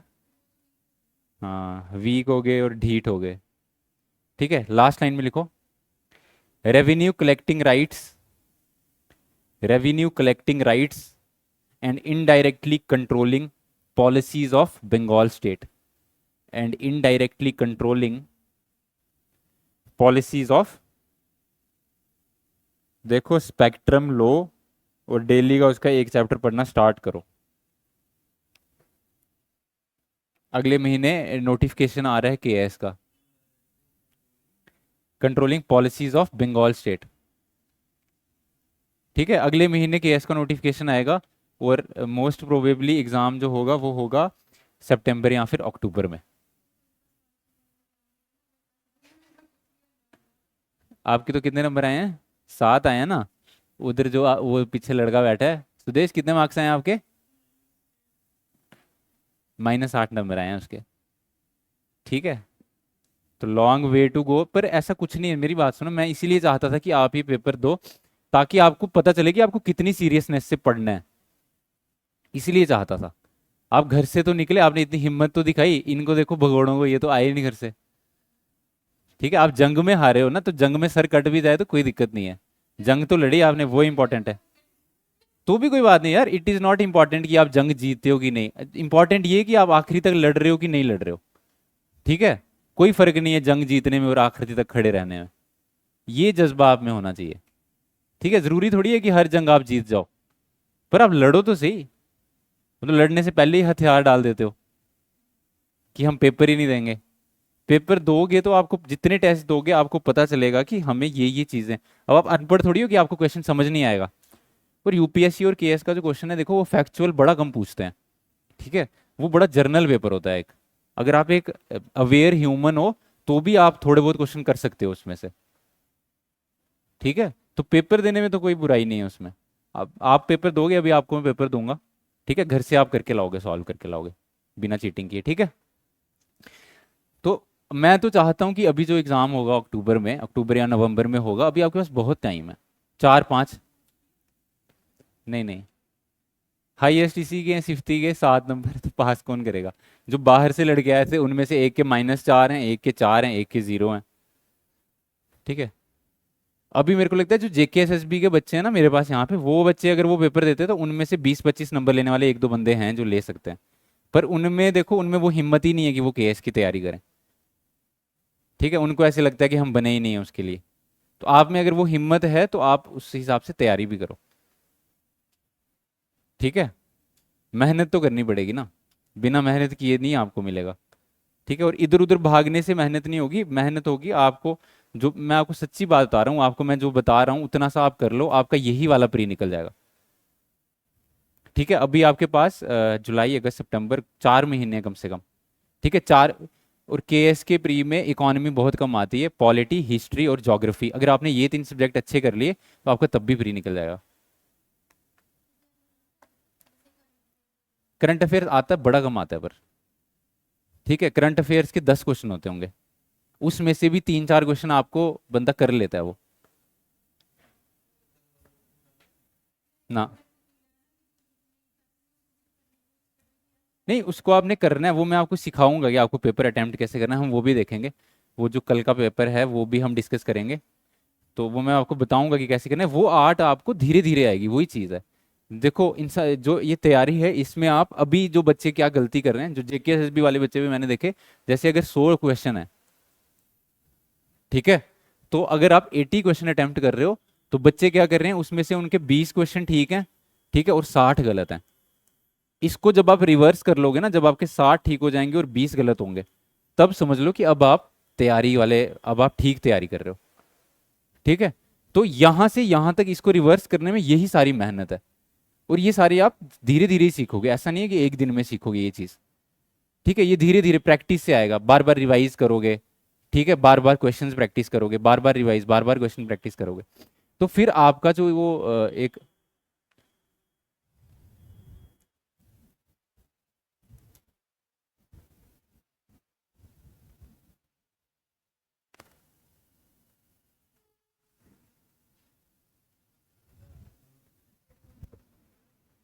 ठीक है, फिर क्या धीरे धीरे क्या होगा कि आप जो नेगेटिव करते हो वो आपका कम हो जाएगा। ठीक है, पर वो प्रैक्टिस से होगा, ऐसे नहीं होगा बिना प्रैक्टिस के। उसके लिए आपको प्रैक्टिस चाहिए। तो अभी अब अगर आपको जैसे साथ साथ में पढ़ाया जा रहा है, साथ साथ में ही आप पढ़ते रहोगे। जैसे आपको ये अब कहानी बताई है मैंने डिक्लाइन ऑफ मुगल्स की, ठीक है, अगर आपने इसको अच्छे से रिवाइज नहीं किया, ठीक है, आपको 2 महीने बाद कुछ भी याद नहीं होगा, कुछ भी नहीं। बंगाल बोलूंगा ना, आप कुछ नहीं, ब्लैंक हो जाओगे बिल्कुल। ठीक है, क्योंकि आप याद रखने के लिए आपको रिवाइज करना पड़ता है बार बार। मुझे करना पड़ता है, यहाँ से यहाँ पे पढ़ाने से पहले मैं घर से रिवाइज करके आता हूँ। रात को मैंने 3 घंटे बैठ के ये पढ़ा है सारा डिक्लाइन ऑफ मुगल्स। तो अगर मैं 3 घंटे पढ़ रहा हूँ तो आपको तो 6 घंटे पढ़ना चाहिए। मेरा तो कोई पेपर भी नहीं है अभी। ठीक है, देना है। ठीक है ना। तो कम से कम 3 घंटे तो पढ़ो आप भी घर पे जाके। ठीक है, स्पेक्ट्रम पढ़ो। बस काम लगा हुआ है, खुल जाएगी।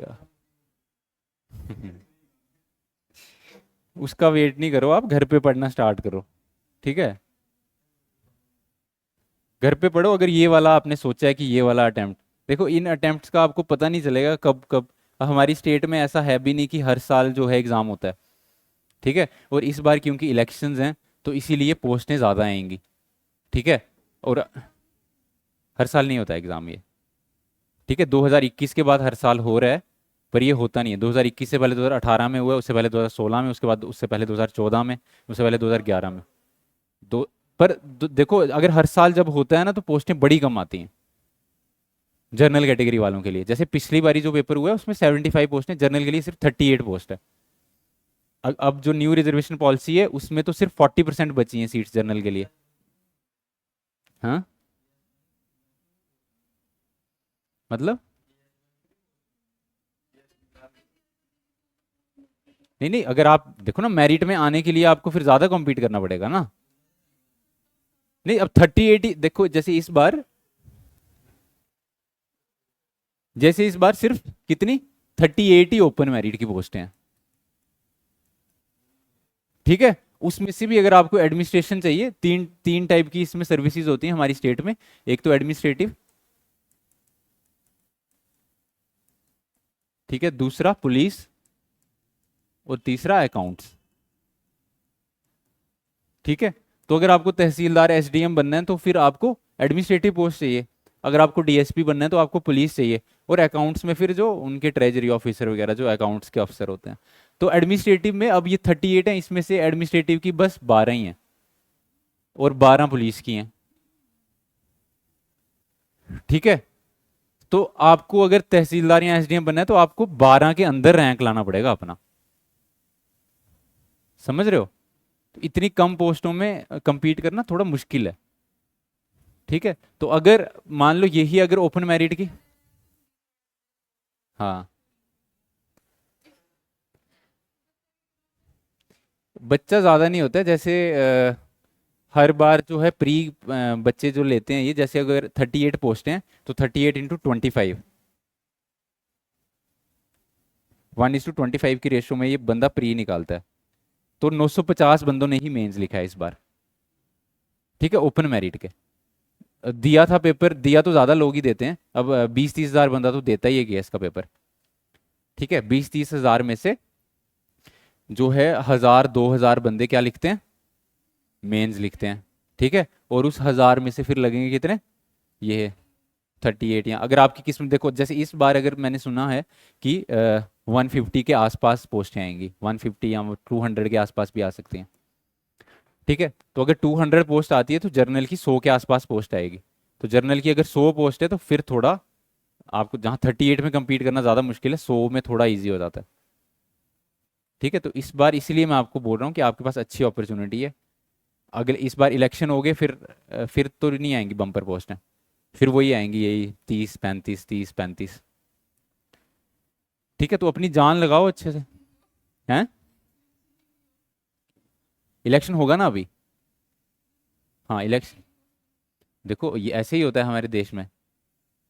ठीक है, तो इसलिए आप जो अगले 4 महीने हैं उसको अच्छे से लगाओ, 4 5 महीने जो है।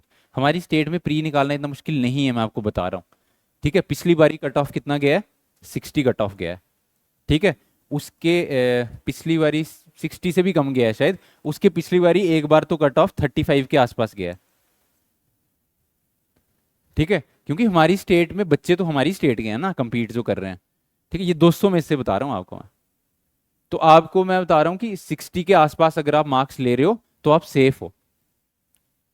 पर 60 के आसपास तो लेने पड़ेंगे ना। हम्म।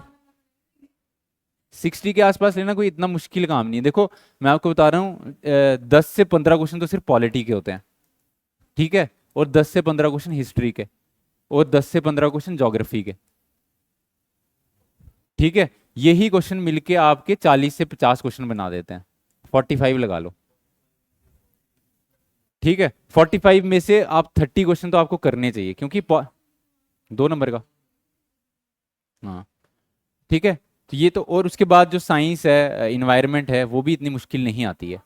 इकोनॉमी है। हाँ।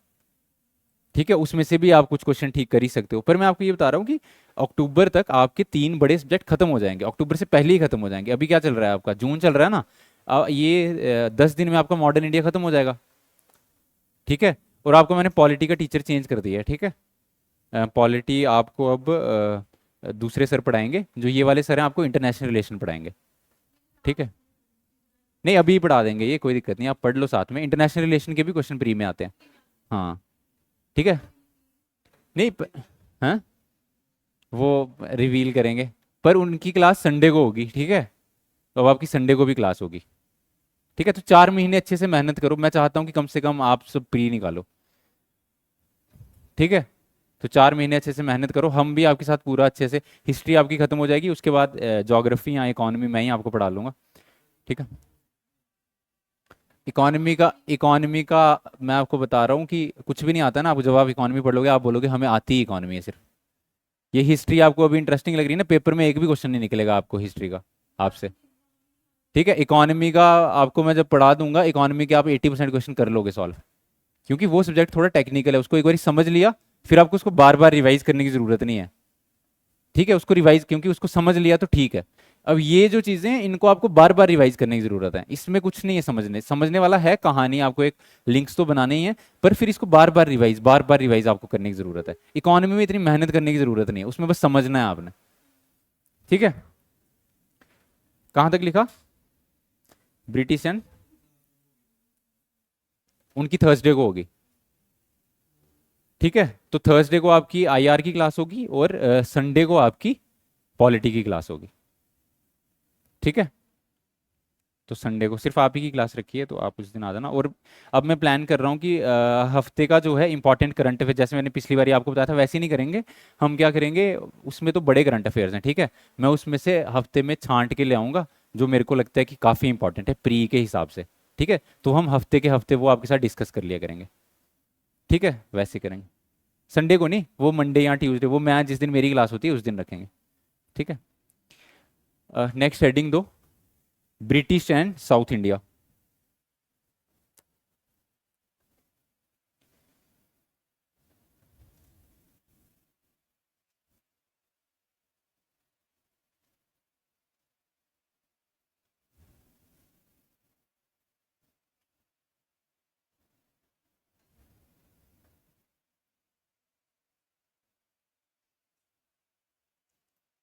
ठीक है, इसके अंडर एक और सब हेडिंग दो, the Carnatic Wars, the Carnatic Wars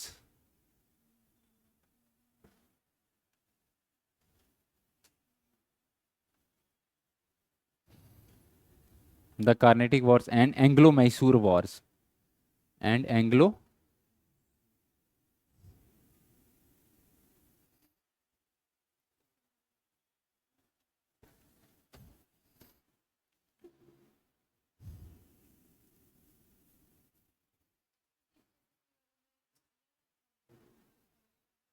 क्या? फिर नहीं नहीं, उनका भी उनके हाईएस्ट बच्चे के नंबर 47 है। हाँ, पर उनका पेपर बड़ा इजी था, आपका पेपर तो फिर मुश्किल था ना थोड़ा। उनका पेपर इजी पेपर था। विक्रम के हैं कोई 15 है, पता नहीं कितने। 47 एक लड़की है, नेहा अत्री, बाहर से आई थी वो। क्या पूछ रहे हो? उनका भी दे दूंगा, ग्रुप में शेयर कर दूंगा।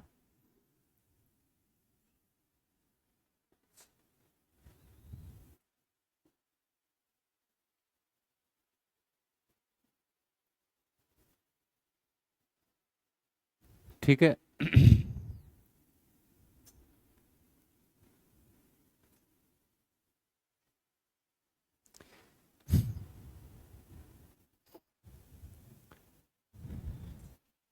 क्या लिखा? नहीं, ऊपर क्या heading the? British and south India.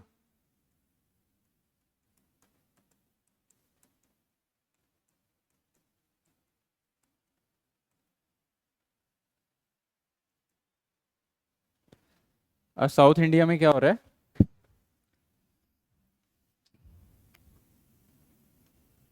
1724 में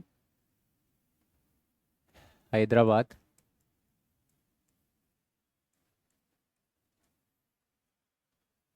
अंडर आसफ।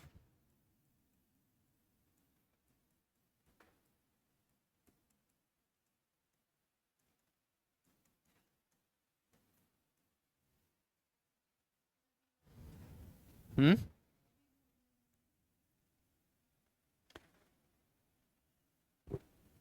ठीक है, तो आसिफ जहा जो है क्या बन जाता है? नवाब ऑफ।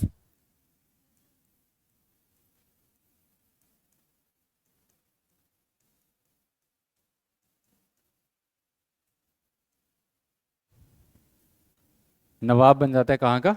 हैदराबाद। अब इसी टाइम पे क्या चल रहा है? एंग्लो फ्रेंच राइवलरी चल रही है।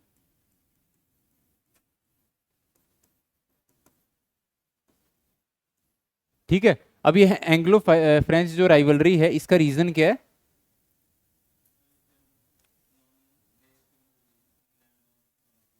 हाँ। ठीक है, तो इनकी जो है हिस्टोरिकल जो है वो राइवलरी है, तो history of rivalry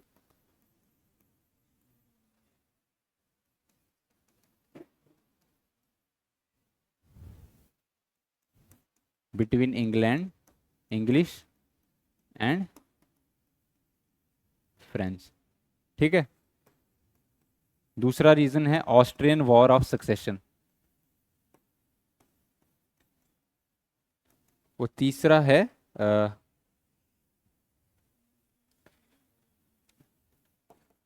conditions in south India. South India में कंडीशंस क्या हैं?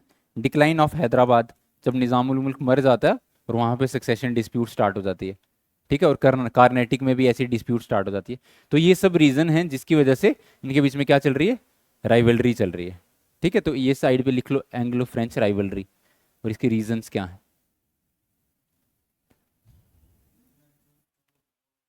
कौन से वाले? करेंगे, क्या करना है उनको?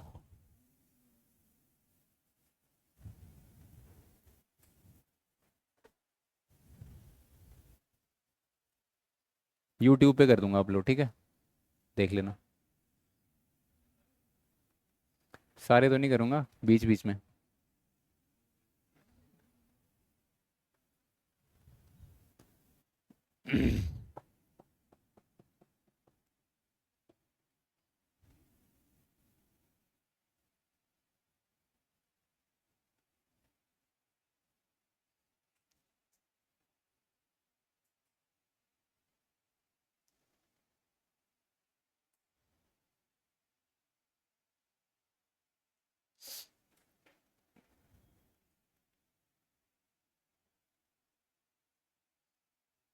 ठीक है, अब क्या हो रहा है? 1740 में, 1740 से लेके और 1748 तक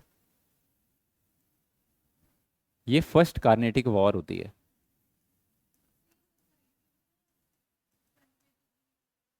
हम्म, ये तो मेन लिखो ना, ठीक है, ऐसे टाइमलाइन बनाओ। 1740 से लेके 1748 में फर्स्ट कार्नेटिक वॉर होती है, ठीक है, इंग्लिश और फ्रेंच के बीच में।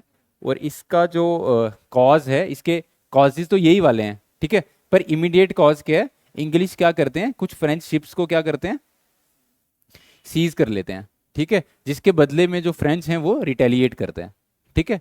तो इसका इमीडिएट कॉज है,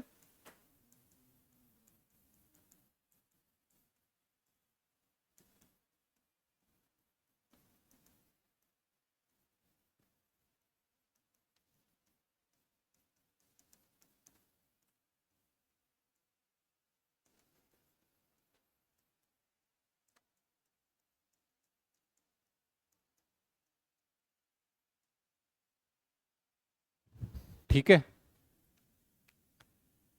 और इस वॉर में क्या है कि जो कार्नेटिक का नवाब है वो किसकी हेल्प कर रहा है, ब्रिटिशर्स की, ठीक है।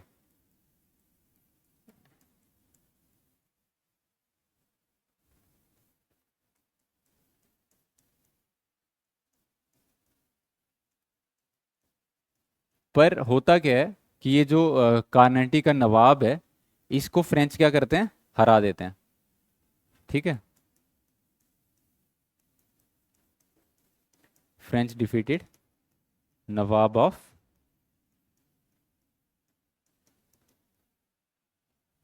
ठीक है, नवाब ऑफ कार्नेटिक।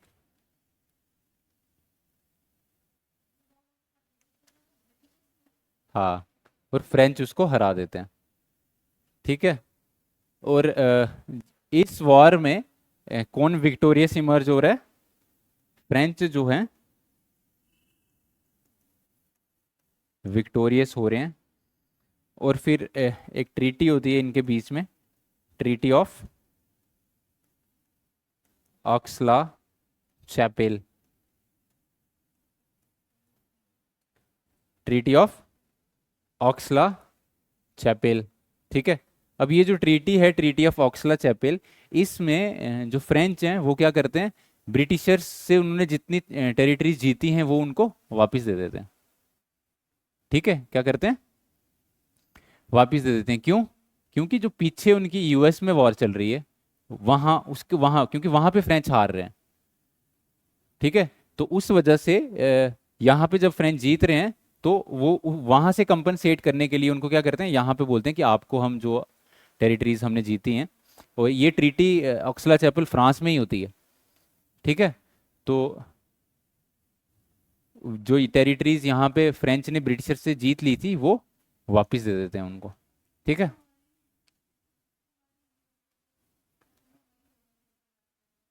हाँ, अब 1748 में इंपॉर्टेंट चीज क्या होती है, 1748 में अ, जो निजामुल मुल्क है क्या हो जाता है, ठीक है। 1748 में निजामुल मुल्क की डेथ हो जाती है, और उसके बाद यहाँ पे सक्सेशन डिस्प्यूट स्टार्ट होती है,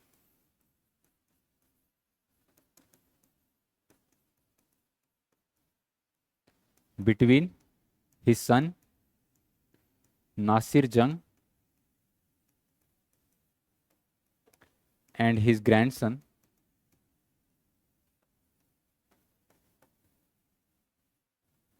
मुजफ्फर जंग,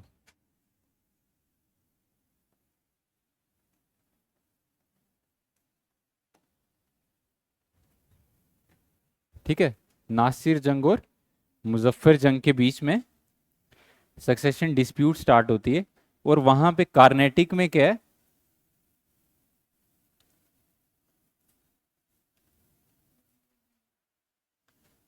कार्नेटिक में जो है चंदा साहिब और अनवरुद्दीन में जो है वो सक्सेशन डिस्प्यूट स्टार्ट होती है।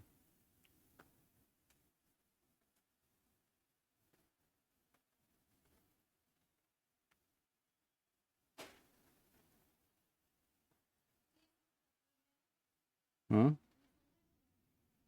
किसमें? सब है, सब है।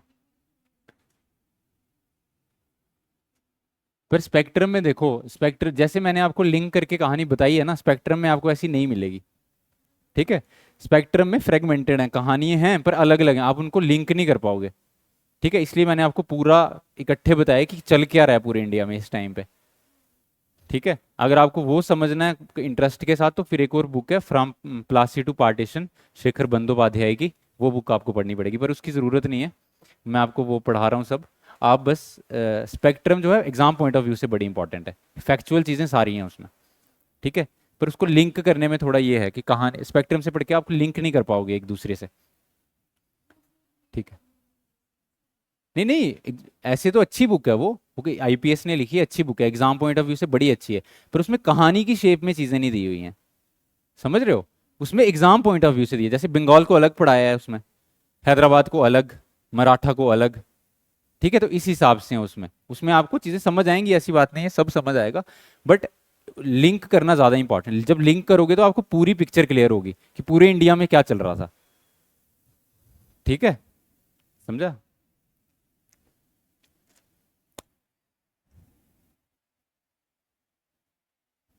ठीक है, तो यहां पे ये चल रही है, और कार्नेटिक में क्या है?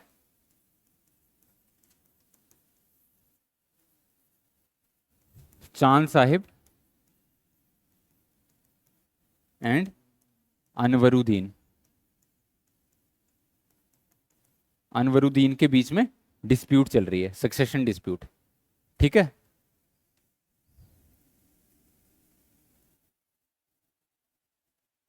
ठीक है, ये जो अनवरुद्दीन है, इसको 1743 में नवाब अपॉइंट किया होता है, कहाँ का? कहाँ का? हाँ, कार्नेटिक का। लेकिन यहाँ पे एक और इंसान होता है, चंदा साहिब। चंदा साहिब जो है एक नवाब, इससे पहले जो नवाब रहा होता है कार्नेटिक का, वो होता है नवाब दोस्त अली। उस नवाब दोस्त अली का वो सन इन लॉ होता है। ठीक है, तो जब अनवरुद्दीन को अपॉइंट किया जाता है, तो चंदा साहिब नाराज हो जाता है, वो चाहता है कि वो जो है वो नवाब बने। ठीक है, तो हाँ, दोस्त अली का सन इन लॉ होता है चंदा साहिब। ठीक है, पर नवाब अपॉइंट किया जाता है अनवरुद्दीन को। ठीक है, अब जो ये अनवरुद्दीन है और इसमें और चंदा साहिब में लड़ाई लग जाती है। अब देखो ब्रिटिशर्स किसको सपोर्ट कर रहे हैं इन दोनों डिस्प्यूट्स में? ब्रिटिशर्स इस साइड सपोर्ट कर रहे हैं अनवरुद्दीन को, और इस साइड सपोर्ट कर रहे हैं नासिर जंग को। तो ब्रिटिशर्स हमेशा जो सही सक्सेसर है, जो होना चाहिए, उसको सपोर्ट कर रहे थे। और जो फ्रेंच थे, वो किसको सपोर्ट कर रहे थे? हाँ, जैसे यहाँ पे ग्रैंड सन मुजफ्फर जंग को सपोर्ट कर रहे हैं, और वहां पे चांद साहिब को सपोर्ट कर रहे थे। ठीक है, ये लिख लेना। Britishers supported, Britishers supported Nasir Jung, Nasir Jung and Anwaruddin, Nasir Jung and Anwaruddin, while French supported, while French supported, French किसको सपोर्ट कर रहे हैं? चांद साहिब एंड मुजफ्फर जंग। ठीक है, और जो फ्रेंच है वो क्या करते हैं? चांद साहिब और मुजफ्फर जंग को नवाब अपॉइंट कर देते हैं। ठीक है, क्या करते हैं? नवाब अपॉइंट कर देते हैं। नहीं नहीं, ब्रिटिशर्स नहीं कर रहे हैं, उन्होंने ही किया अभी, क्योंकि फर्स्ट जो बैटल है, फर्स्ट बैटल के बाद फ्रेंच जो है थोड़े यहाँ पे पावरफुल हैं। ठीक है, तो सक्सेशन डिस्प्यूट में वो इनको नवाब घोषित कर देते हैं। ठीक है, बट इसी के चलते, क्योंकि ब्रिटिशर दूसरों को सपोर्ट कर रहे हैं, तो क्या हो रहा है? इनकी सेकंड कार्नेटिक वॉर शुरू हो जाती है। ठीक है, तो सेकंड कार्नेटिक वॉर शुरू होती है 1749 से लेके और 1754 तक। कब? 1749 से 1754, सेकंड कार्नेटिक वॉर। और इसका मेन रीजन क्या है? ठीक है, इंटरफेरेंस ऑफ डुप्लेक्स,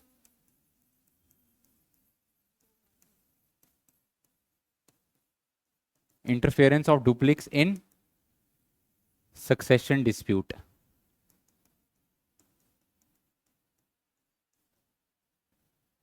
ठीक है,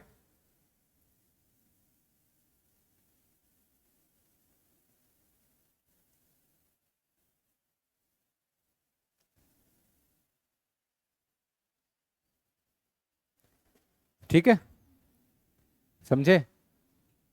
अब यहाँ पे होता क्या है कि ये जो चांद साहिब है, ये अनवरुद्दीन को मार देता है। ठीक है, चांद साहिब अनवरुद्दीन को मार देता है, बट ये अनवरुद्दीन का एक बेटा होता है जिसका नाम है मोहम्मद अली, वो भाग जाता है। ठीक है,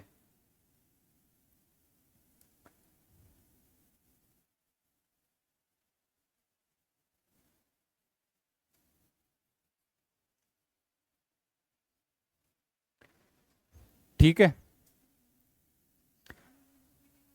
मोहम्मद अली। ठीक है, मोहम्मद अली भाग जाता है। ठीक है, उसी टाइम पे क्या होता है कि जो रॉबर्ट क्लाइव है, रॉबर्ट क्लाइव आरकोट पे जो कर्नाटक के साथ में ही एक जगह है वहां पे अटैक करता है और उसको कैप्चर कर लेता है।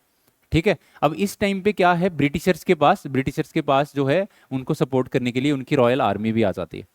ठीक है, और जो ब्रिटिशर्स हैं वो यहाँ पे सेकेंड वॉर जो है कार्नेटिक, वहां पे वो विक्टोरियस होते हैं।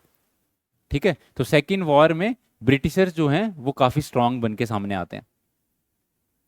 ठीक है, ब्रिटिशर्स इस वॉर में जीत जाते हैं, और इस वॉर में जब ये जीतते हैं, ठीक है, तो ये क्या करते हैं, ये जो इनके अपॉइंटीज हैं, जो इन्होंने अपॉइंट किए थे कहाँ पे, कार्नेटिक में और हैदराबाद में, उनको ही नवाब वहां पे बना देते हैं। नहीं नहीं, जो इन्होंने जिनको सपोर्ट किया था। ठीक है, ये ना उसके बेटे को, हाँ हाँ, उसके बेटे को बनाते हैं, मोहम्मद अली को और नासिर जंग को। ठीक है, और इस वॉर के बाद भी जो ब्रिटिशर्स हैं और फ्रेंच हैं उनके बीच में कुछ नेगोशिएशंस होते हैं। ट्रीटी ऑफ पौंडीचेरी होती है और उनके बीच में कुछ नेगोशिएशंस होते हैं अपनी टेरिटरीज को लेके। ठीक है, बट ये सिलसिला यहाँ पे ही नहीं रुकता है, इसके बाद 1758 में थर्ड कार्नेटिक वॉर होती है। ठीक है, कब, 1758 से लेके 1763 तक। ठीक है, अब ये जो थर्ड कार्नेटिक वॉर है, ये वॉर जो है, ये इसका बैकग्राउंड सारा कहाँ पे है, कहाँ पे है, यूरोप में है। ठीक है, तो वहां पे जो वॉर चल रही होती है उसकी वजह से ही ये वॉर होती है, थर्ड कार्नेटिक वॉर। ठीक है, पर इस वॉर में जो ब्रिटिशर्स हैं उनको रॉयल जो उनकी आर्मी उनकी फुल सपोर्ट मिलती है, और इस वॉर में डिसाइसिवली वो क्या करते हैं, इनको हरा देते हैं। ठीक है, और इनके हराने का एक कारण ये भी है कि फर्स्ट और सेकंड वॉर में जो फ्रेंच थे उनके कमांडर्स जो थे वो बड़े खतरनाक थे, जैसे डुप्लेक्स हो गया। ठीक है, तो सेकंड वॉर के बाद जो ब्रिटिशर्स हैं, सेकंड और थर्ड वॉर के बाद ब्रिटिशर्स जो हैं वो क्या करते हैं, वो फ्रेंच को बोलते हैं कि आप जो डुप्लेक्स है इसको जो है वापस ले जाओ यहाँ से। ठीक है, क्योंकि डुप्लेक्स ने यहाँ पे बड़ी गड़बड़ कर रखी होती है। ठीक है, फ्रेंच का कमांडर होता है वो। ठीक है, तो फिर डुप्लेक्स को जो है वापस बुला लिया जाता है उधर। ठीक है, तो ये जो थर्ड कार्नेटिक वॉर है इसमें क्या होता है कि इंग्लिश डिसाइसिवली डिफीटेड। हाँ हाँ, वही लीडर है, interference of duplex, commander, commander of French army. तो थर्ड कार्नेटिक वॉर में लिखो कि इंग्लिश डिसाइसिवली डिफीटेड फ्रेंच। तो इस बैटल में जो इंग्लिश हैं वो फ्रेंच को हरा देते हैं, और एक बैटल होती है बैटल ऑफ वांडी वॉश जो 1760 में होती है। ठीक है, जिसमें जो है फ्रेंच बुरी तरह हार जाते हैं, and that was a strong blow to the French army, battle of Wandiwash. ठीक है,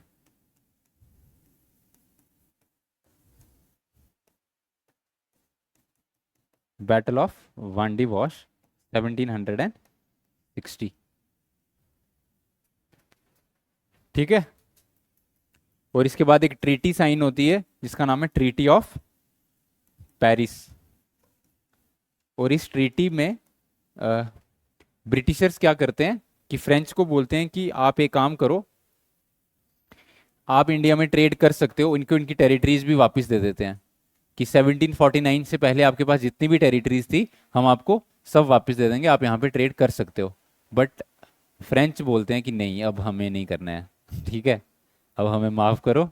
ठीक है, बोलते हैं हम टूट गए हैं। ठीक है, अब हमें जाने दो। ठीक है, तो फ्रेंच जो है दे, हाँ, फ्रेंच फ्रेंच बोलते हैं कि नहीं, हम हमसे नहीं होगा भैया। ठीक है, ठीक है, तो वो इंडिया से हट जाते हैं। ठीक है, समझे?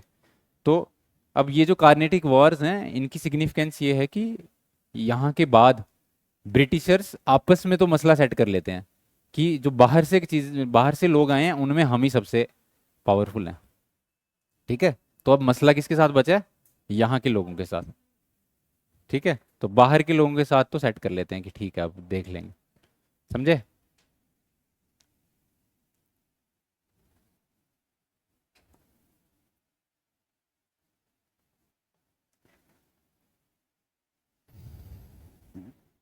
ठीक है, लिखो इसमें कॉजेज फॉर फ्रेंच डिफीट। अब मेरे को बताओ कि फ्रेंच क्यों हार जाते हैं? कॉजेज ऑफ फ्रेंच डिफीट लिखो।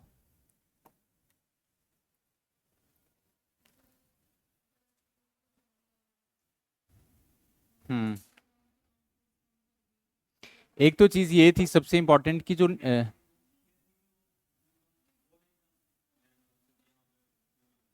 क्यों नहीं था? फ्रेंच का था, पुर्तगालियों का नहीं था।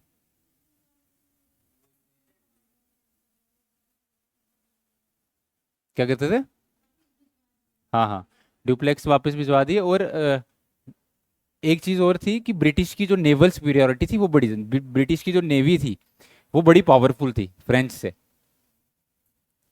ठीक है, तो एक रीजन तो ये था।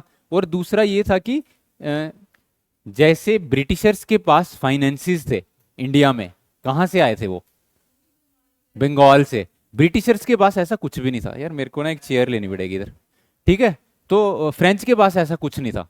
फ्रेंच के पास जो फाइनेंसिस थे वो साउथ इंडिया में लिमिटेड फाइनेंसिस थे, क्योंकि इन्होंने तो यहाँ पे कोई वॉर जीती नहीं थी। उनके बंगाल बहुत बड़ा एरिया था। ठीक है, तो हाँ हाँ, बांग्लादेश, असम, बिहार, छत्तीसगढ़, ठीक है, उड़ीसा का भी कुछ एरिया, उड़ीसा का पूरा ही समझ लो, ये सारा बंगाल के अंडर आता था। ठीक है, तो हाँ, तो बंगाल बहुत बड़ा एरिया था। तो बंगाल का जब उनको वहां पे एक तो ट्रेडिंग प्रिविलेजेस मिल गए, रेवेन्यू कलेक्टिंग राइट्स मिल गए, तो उनकी फाइनेंशियल कंडीशन काफी स्ट्रांग है। ठीक है, जिस वजह से उनको बैटल्स लड़ने में कोई प्रॉब्लम नहीं है। ठीक है, on the other hand French वालों की फाइनेंशियल कंडीशन इंडिया में इतनी ज्यादा अच्छी नहीं थी।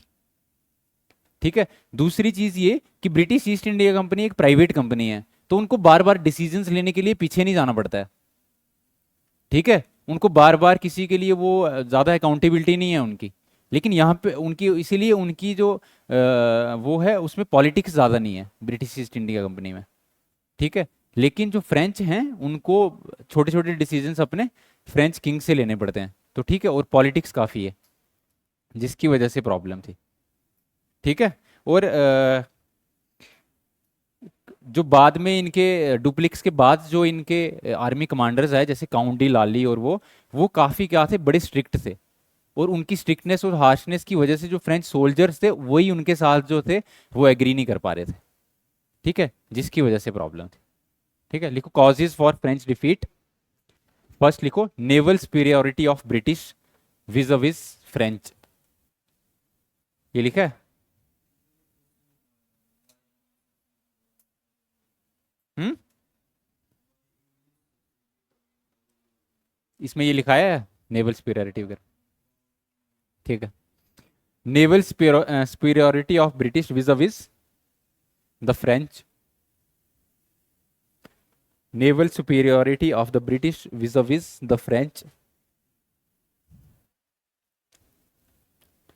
दूसरा लिखो the position of French finances worsened as compared to British. The position of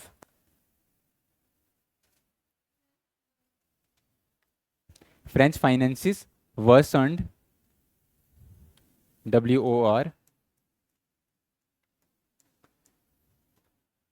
vis-a-vis as compared to the British. Third लिखो the rashness and arrogance of Count de Lally. The rashness and vis-a-vis यहाँ फिर as compared to लिखना था। vis-a-vis का मतलब ही as compared to होता है। ठीक है, the rashness and arrogance of Count de Lally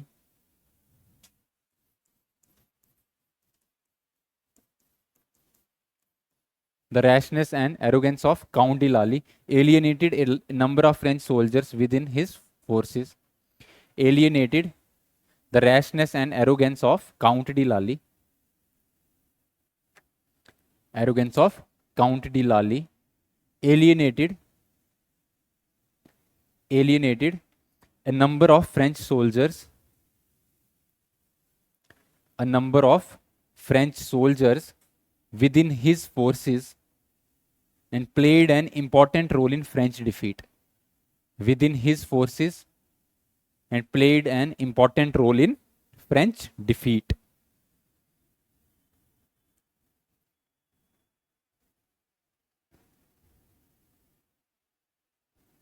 एक क्वेश्चन लिखो.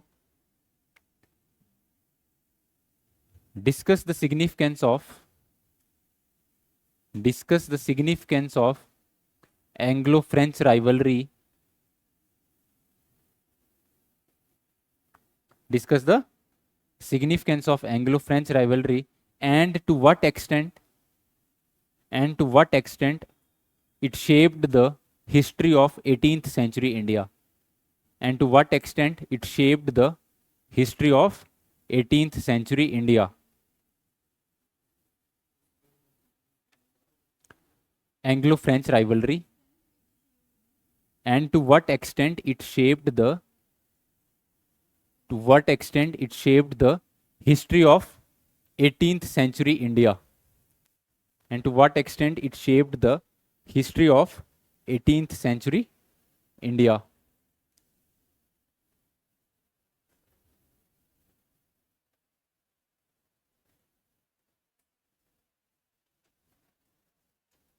क्या सिग्निफिकेंस थी एंग्लो फ्रेंच राइवलरी की, और ये कार्नेटिक वॉर्स की भी सिग्निफिकेंस इसी में आ जाएगी.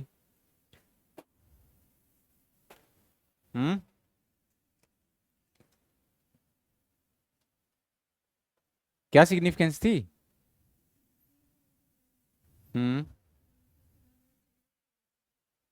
ये तो आप मेरे को फैक्चुअल चीजें बता रहे हो, सिग्निफिकेंस क्या है इसकी?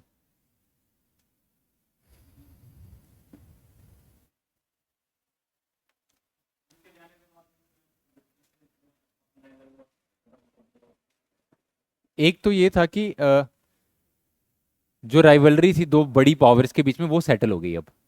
ठीक है, तो ब्रिटिशर्स को अब क्या मिल गया कि वो एक ही जगह फोकस कर सकते हैं. अब वो सिर्फ इंडियन रूलर्स पे फोकस कर सकते हैं. पहले क्या था, इससे पहले ब्रिटिशर्स को फ्रेंच के साथ भी लड़ रहे हैं, ठीक है, बंगाल में भी लड़ रहे हैं, ठीक है, हैदराबाद में अलग से कुछ चल रहा है, मैसूर में लड़ाई चल रही है, मराठास के साथ भी कुछ चल रहा है, ठीक है, तो बड़े फ्रंट्स खुले हुए थे. पर इसके बाद कार्नेटिक वॉर्स के बाद इनकी राइवलरी सेटल होने के बाद ब्रिटिशर्स जो हैं अब सिर्फ यहाँ के लोकल रूलर्स पे क्या कर रहे हैं, कॉन्सेंट्रेट कर रहे हैं. एक तो ये इंपॉर्टेंट चीज़ है. दूसरी इंपॉर्टेंट चीज़ ये है कि फ्रेंच राइवलरी के चलते ब्रिटिशर्स को, ब्रिटिश ईस्ट इंडिया कंपनी को यहाँ पे क्राउन सोल्जर्स लाने की इजाज़त मिल गई, ठीक है, अपनी प्रोटेक्शन के लिए, और जिनका यूज़ करके उन्होंने क्या किया, बाकी यहाँ के जो लोकल रूलर्स हैं उनको भी हराया वन बाय वन. ठीक है, नहीं गए ना वापस. हाँ गेम होएगी, पर फिर अब देखो ना, क्योंकि इनकी लड़ाइयाँ जैसे 63 में ये बैटल खत्म हुई और 64 में बैटल ऑफ बक्सर हो गई स्टार्ट. ठीक है, तो सोल्जर्स यहाँ पे ही थे, ठीक है, तो उन्होंने उनको वहां भी प्रोटेक्ट करना था, क्योंकि रानी ने तो उनको भेजा था कि आप जो ब्रिटिश ईस्ट इंडिया कंपनी है उनको प्रोटेक्ट करो. ठीक है, तो धीरे धीरे अब ब्रिटिश जो क्वीन है, अभी अभी तो क्वीन का यहाँ पे कोई हस्तक्षेप नहीं है, धीरे धीरे अब स्टार्ट होगा 1773 के बाद, धीरे धीरे स्टार्ट होगा 1784 फिर. हाँ ऑब्वियसली पड़ेगा ही. ठीक है, लिखो इसमें सिग्निफिकेंस में लिखो, इट सेटल्ड द, सिग्निफिकेंस बता रहा हूं मैं, और how it shaped the history of 18th century India, ये आप करके आना घर से. सिग्निफिकेंस में लिखो, it settled the rivalry, it settled the rivalry between two key European powers in India. It settled the rivalry between two key European powers in India. Two key European powers in India. दूसरा लिखो, it enabled the British to concentrate their energies. It enabled the British to concentrate their energies with the native princely states. It enabled the British to concentrate their energies with the native princely states.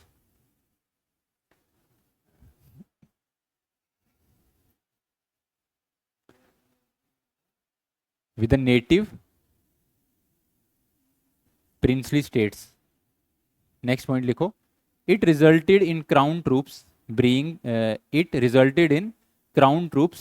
being brought up in India to counter the French presence. It resulted in crown troops being brought up in India